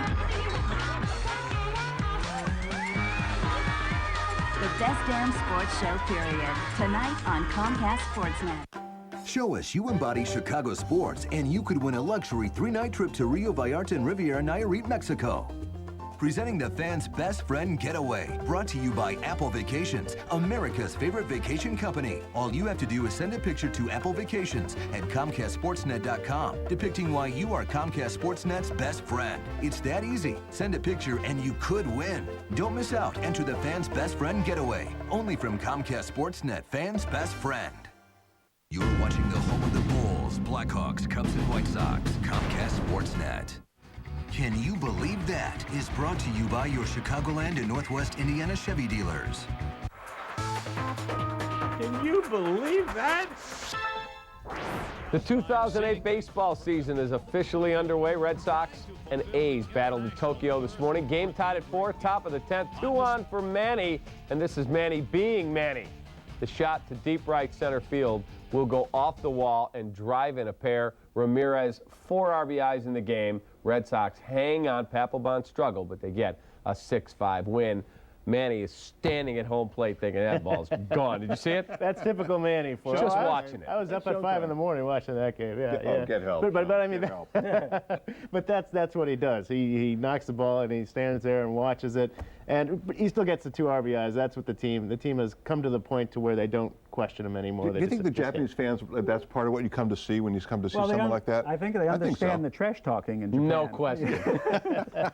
The Bulls are getting ready to take on the Atlanta Hawks tonight at the United Center, a game you can catch right here in high def on Comcast Sportsnet. It's the Bulls' first game since Andres Nocioni was sent to the locker room after voicing his displeasure about being taken out of Saturday's game against the Pacers. Yesterday at practice, Coach Jim Boylan said he and Noach would settle their differences with a best-of-3 wrestling match. We caught up with Boylan this morning and asked him the results of the wrestling.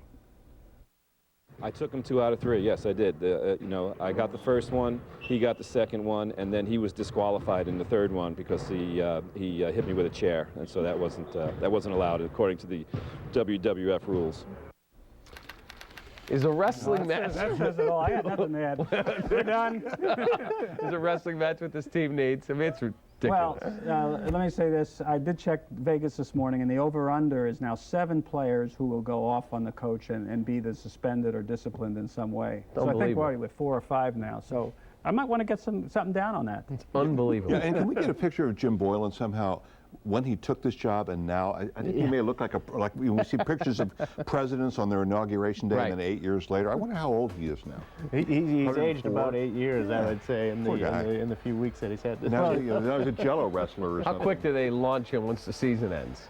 Well, let's say he was the interim coach for region. Interim means temporary. Yes, so no I think question. That's all you say. But I don't know if you watch some of these great commercials the NBA does now with the nice piano music, and and now we're in a situation where they're playing one of these on a Bulls win. We're 14 games under and going for the playoffs happens. And so the NBA is kind of proud of that. It should be. Because they got the big match with Atlanta, when we're looking, 2 teams, fighting for playoff spots and only 14 or 15 under 500. Tonight and Friday in Atlanta.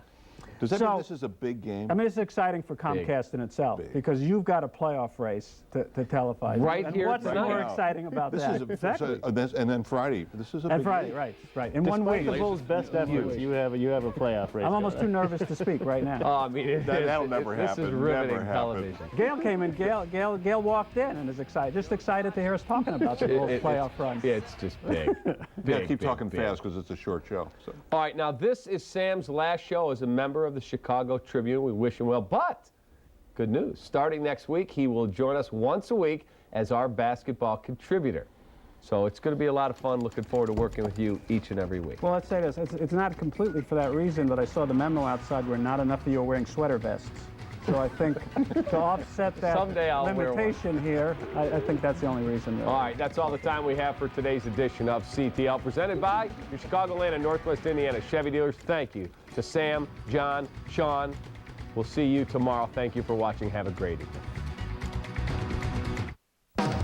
Look to the Chicago Tribune Sports section for the latest news, scores, and updates on all your favorite teams.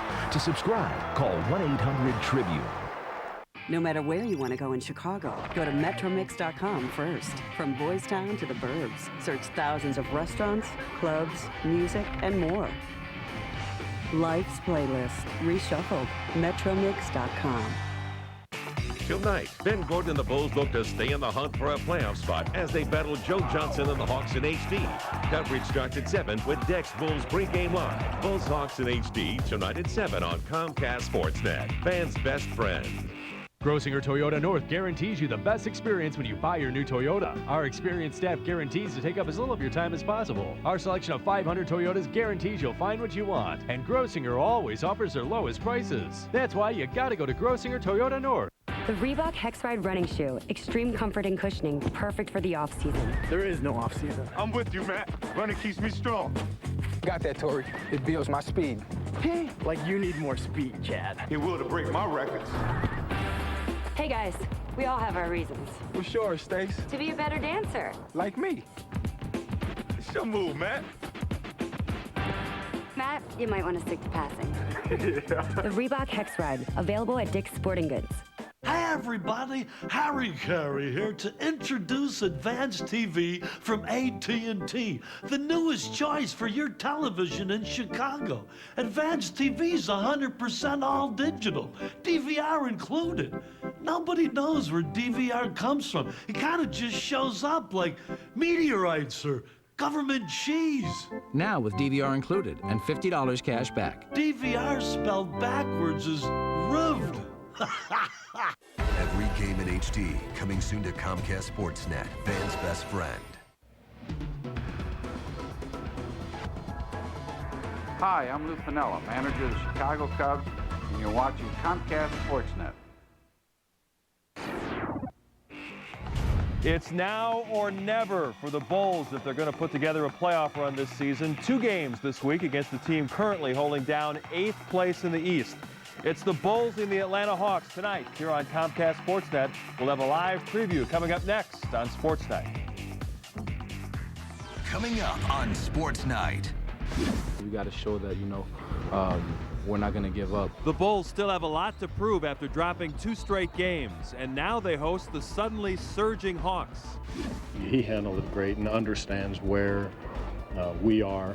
The decision has been made. Did the White Sox go with youth or experience?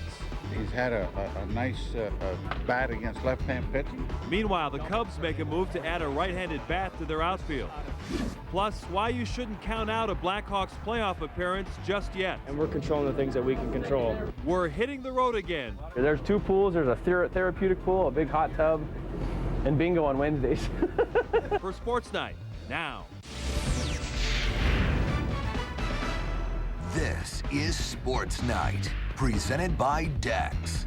Live from the Comcast Sportsnet studios in downtown Chicago.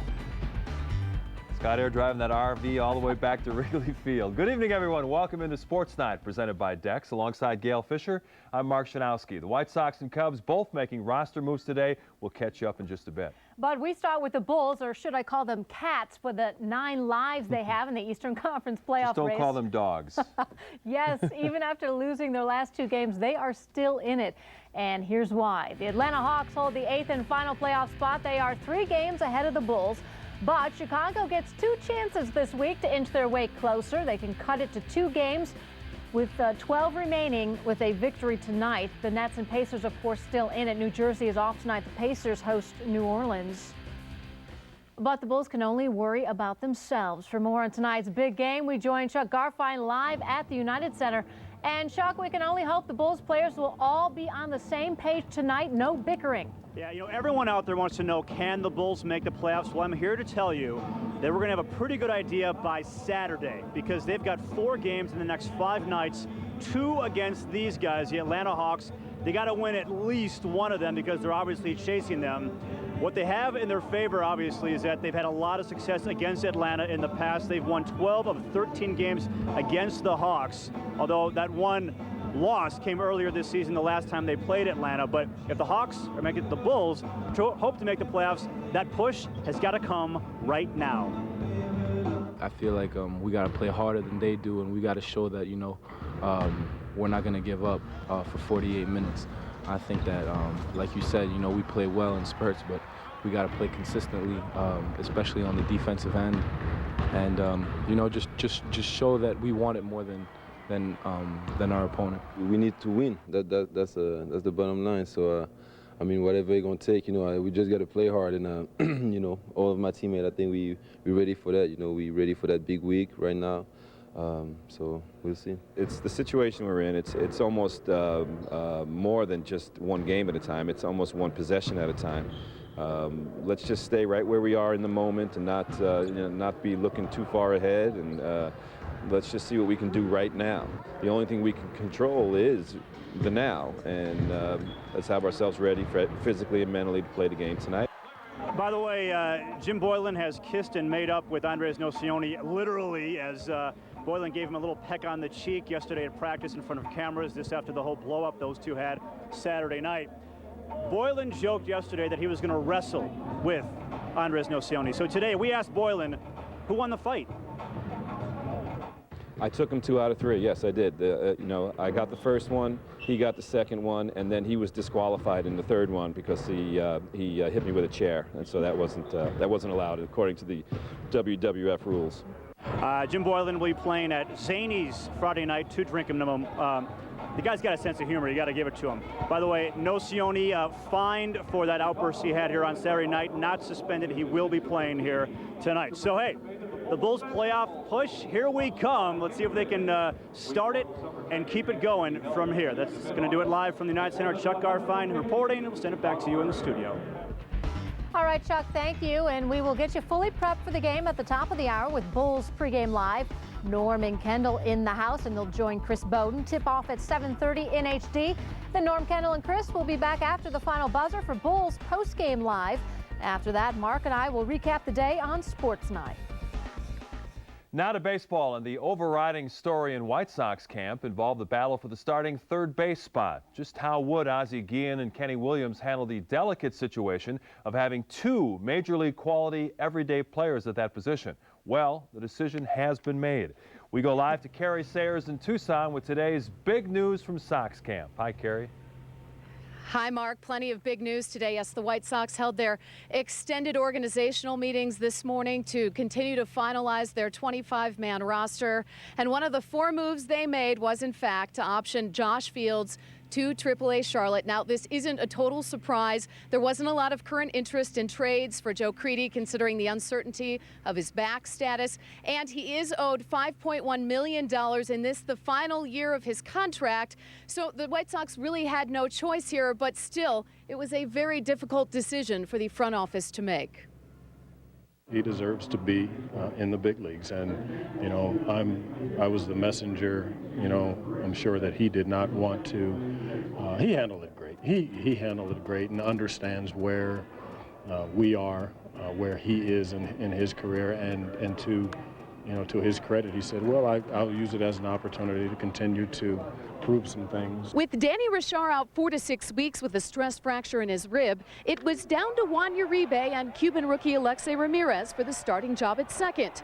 And it appears Uribe has one out. Uribe earned it. Yeah, I mean, Uribe earned it. I don't know. I don't know yet. It's going to be my opening day second baseman, but I got to give him the most playing time in second base so we can't do it anymore. I think he's earned it. I think now Uribe, he got people behind him, can play second base also. Is Uribe not do what we think he should do, or he being replaced? Meanwhile, another wrench has been thrown into the outfield picture. Jerry Owens had an MRI Tuesday, which revealed a small tear in his lower right adductor. He'll need 7 to 10 days of rest and should be playing again within 2 weeks. We got to see how we feel. Then it'll be the final decision, how he is. So we have to wait, or we have to put in DL. Be honest with you, I'm not going to deal with this thing during the season. One day show up is sore, next day is not. I'm not going to deal with that during the season because I want people to be available to play every day. And if he can't play every day, we got three, four set of fielders. He can fill it out the job. You know, man, I don't want to push this guy to go play when he's hurt. But we got to give a guy in there to make our lineup better, and you know, you got to play when he's ready to play. So the DL, it is, in fact, for Jerry Owens. Let's call it the curse of the leadoff man. Frustrating situation for the White Sox. And, of course, they have only Scott Podsednik to look at to let them know how difficult it would be. Their leadoff man was battling those groin injuries all season. Now, the White Sox haven't made it official, but with Owens' struggles and with Owens' injury, it appears as though Brian Anderson would then start the season in center field. They would hold on to Carlos Quinton to be that 4th backup spot for the outfield. And then, of course, Alexei Ramirez would roam and back up center field, second, and likely shortstop. So that is the picture from here. We'll be talking to Josh Fields tomorrow, and we'll have his story. That wraps things up from Tucson for now. We'll send things back to you in the studio. Thanks, Carrie. Busy day at White Sox camp. Let's check out the baseball action against the Colorado Rockies. Top of the 5th. Sox down 1-0 until Juan Uribe continues his hot spring. His shot gets past. Brad Hopp goes all the way to the wall. 2 runs will cross the plate. Sox in front 2-zip. Uribe hitting .388 for the spring. Later in the inning, Alexei Ramirez, Carrie just talked about him. Broken bat double down the left field line. Uribe comes across the plate. Sox are in front 3-1. And their pitching would take over from there. Bottom of the 5th inning, Mark Burley strikes out Willie Taveras. Burley with 5 Ks in his 6 innings on the mound. He was sharp. Bottom 7, Bobby Jenks gets his old buddy Scott Posednik to ground out to second. Jenks pitched a perfect inning of relief as the Sox beat the Rockies 5-2. Looks like Pods will win a job on the defending National League Central champs. Well, still to come on Sports Night, presented by Dex. Lou Piniella was looking for some help in the outfield, and he got it. Jim Hendry went out and got himself a center fielder. We'll have the latest as we join Luke Stuckmeyer live in Arizona in just a bit. And they've already started playing baseball for real as the Red Sox and A's went extra innings early this morning. Highlights from Japan are coming up when Sports Night continues. Sports Night on Comcast Sportsnet is brought to you by Dex. Introducing DexKnows.com. With complete local info, it's the smartest local search on the web. Visit DexKnows.com. Dex, do you know of any laundromats around here? 13 within a 5-mile radius. That take credit cards? 4. The 2 on Abbey Street will do your laundry for you. You might need both of them. I also know a good barber and a personal trainer. Ooh, and a good dating service. Introducing DexKnows.com. With complete local info, comparisons, and maps, it's the smartest local search on the web. Visit DexKnows.com. The all-new Grossinger Cadillac is the North Shore's premier Cadillac dealership, guaranteeing you the best experience. Our staff guarantees to take up as little of your time as possible. Our selection of 500 Cadillacs guarantees you'll find what you want, and Grossinger always offers the lowest prices. That's why you gotta go to the all-new Grossinger Cadillac.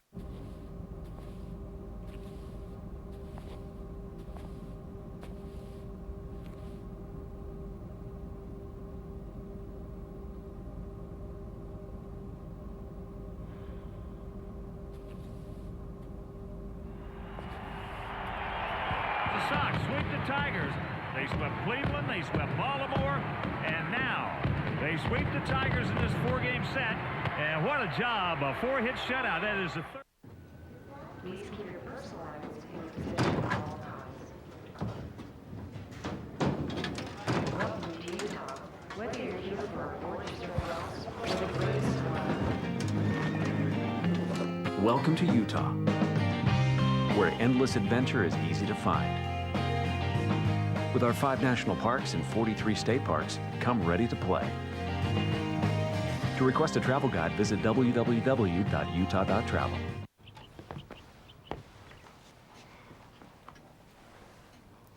It's beautiful.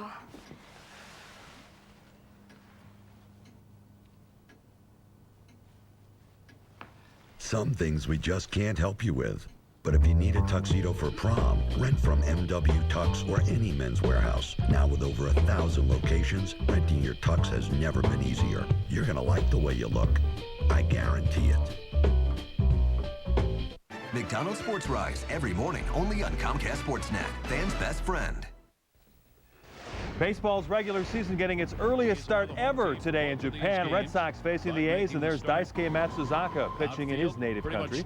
Bottom of the first, not a good start for Daisuke. Mark Ellis unloads a solo homer. Matsuzaka allowed 2 runs over 5 innings in his homecoming. We move ahead to the 9th. Red Sox trailing by 1. Injured for a lot of it. That one in the air to right field. That is way back at the wall and goodbye home run tie game, 9th inning. Yeah, that's Brandon Moss tying it off Houston Street. We go to extra innings. Top of the 10th, you know that man. Manny Ramirez, 2 on, 2 out, and he crushes one to deep center field. Now, Manny takes a few seconds to admire his work, but does not leave the yard. It's going to be a 2-run double. Jonathan Papelbon survived a shaky bottom half of the 10th to close it out 6-5 Red Sox. Got to run it out. Well, Sam Fuld, it seems, did not show enough in camp to take over the Cubs' starting job at center field.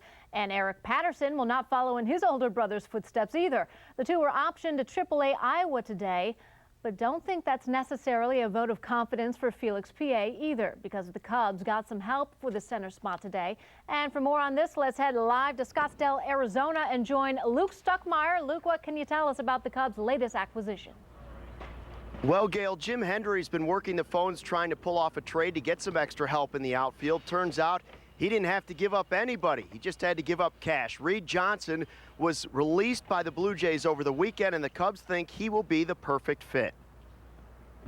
We've been working on, guys in the outfield for a while, and then all of a sudden, probably the best fit in a lot of ways kind of just fell in our lap. So it worked out real well. 31-year-old Reed Johnson gives the Cubs flexibility in the outfield. The career .281 hitter signs a 1-year, $1.3 million deal. We were waiting for it to get done. I think it was like, 10:01 this morning or something. Right when it got finished, they called the commissioner's office in New York and finalized the deal. And you guys don't know how happy I am to be here. He wanted the beer so bad. There was obviously 4 or 5 other clubs on him hard, but it took about 10 minutes to do the financial terms. The kid wanted the beer so bad, so we shortly after he told us last night he was going to come here if he cleared, if we wanted him, and Joel and I did the deal in about 10 minutes. Johnson fills a role that Lou Piniella was concerned about, but whether or not he'll platoon with Felix P.A. in center is something the skipper won't commit to. A scrappy player, and he's got good major league experience, and he plays all 3 outfield positions, so he gives us some really nice depth and a really good person. On the pitching front, Scott Air had a cortisone shot on Monday. The Cubs are hoping that will calm down his aching elbow. The Cubs' only lefty in the bullpen says the good news is there's no need for surgery, no ligament damage, no nerve damage, just a cranky old bone spur. I got x-rays last year and there's a bone spur in there. It's from the result of pitching so many games, which is a good thing. That's how I look at it. The plan is for Air to play catch on Thursday if the elbow pain calms down, then a session of long toss on Friday. No pun intended, but opening day for Air is up in the air. As they explained it to me, and I agree with them, yeah, I want to be in the bullpen opening day, but if I'm not, it's going to be 35 degrees and just make it worse. I don't want to say, hey, that's good, but because I won't be happy about it. But if that's best for the team, then hey, if Pignatello or Walren or whoever they put in my place can start opening day and they can throw without pain, and I'll go somewhere and pitch for a little bit till I can. If Marshall can handle the job, basically, it's going to be his.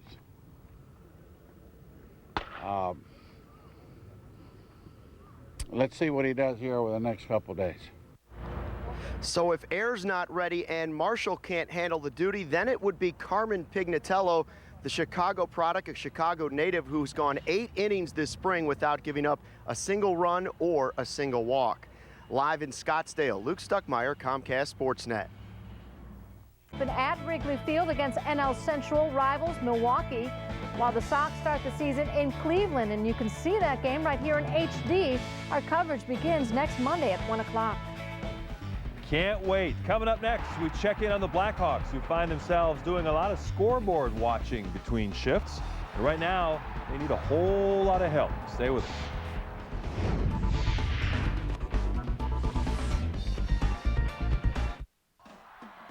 Me? You're out of your mind.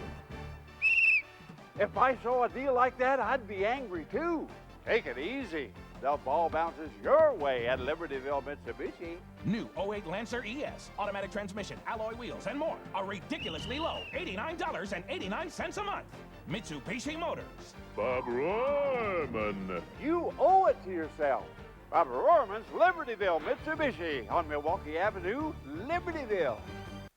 Get the ultimate garden tool, a Tough Shed Sundance Series building exclusively at the Home Depot. Legendary Tough Shed quality and the convenience of Home Depot. Call, click, or visit, and Tough Shed handles the rest. Installing your shed where you want so you can create the backyard of your dreams. Right now, get free paint on Sundance Series sheds. Plus 6 months, no payments, no interest financing with your Home Depot consumer credit card. The Tough Shed Sundance Series, exclusively at the Home Depot. When it comes to planning for the future, trust Country Insurance and Financial Services to keep you moving in the right direction. With down-to-earth, straightforward advice, Country Insurance and Financial Services is always there to keep you on the right path. Country, real answers for real financial security. For your family, for you, for a lifetime. This is our country.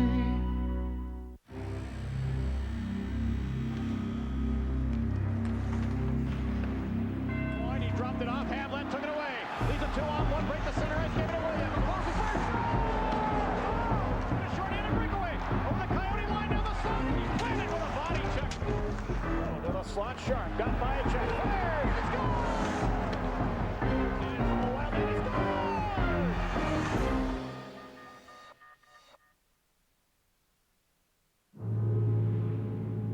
Reach out and press here, and here, and here. Feel how better placement of controls leads to better focus on the road? If not, that's because there's only one place to experience the intuitive design of the RX. Your Lexus dealer. Where you can lease the 2008 RX all-wheel drive for $459 a month for 36 months with $35.50. Have the call at 6 o'clock, early start in Columbus.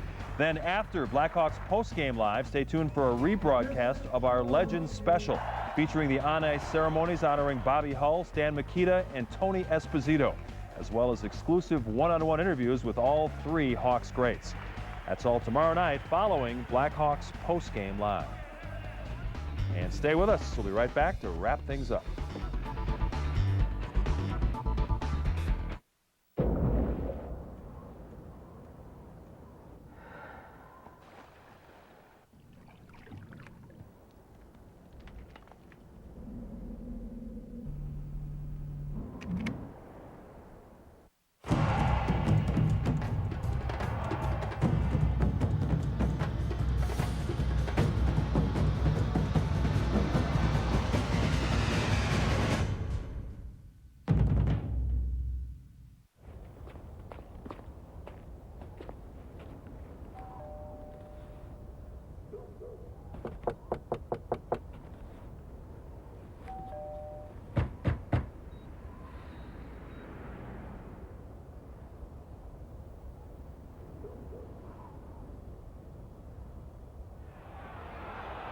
He gone. There's a good pitch. Looking for a great new job? Airland Transport is currently hiring drivers. If you have a Class A license, this is an outstanding opportunity to work for a locally owned company that offers competitive wages and benefits, paid holidays, and more. Airland Transport is looking for good people like you to continue providing quality transportation service. Do you want to be home daily? Tired of where you're currently working? Give Airland a call today at 800-224-2899 or visit us in East Moline. Is brought to you by Dex. Introducing DexKnows.com. With complete local info, it's the smartest local search on the web. Visit DexKnows.com. Kitchen Design Limited. They're the tile specialists, right, Dex? Oh, that's Kern's Kitchens. Oh, these cabinets got to go too, huh? Kitchen Design Limited does custom. Free consultations? That's Kern's Kitchens. Granite countertops. Of course. Calvert's Remodeling has those wholesale. Wait, I'm confused. Who has the guarantee? Maybe this'll help. Oh. Now let's talk bathrooms.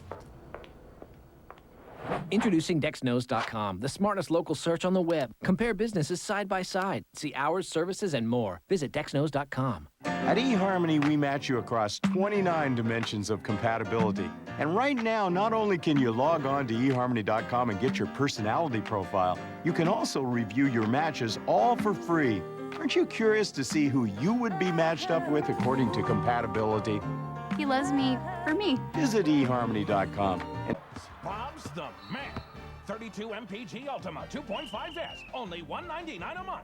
Bob Royman. Arlington Nissan in Buffalo Grove, just 1 mile east of Route 53 on Dundee Road. Every game in HD, coming soon to Comcast Sportsnet, fans' best friend.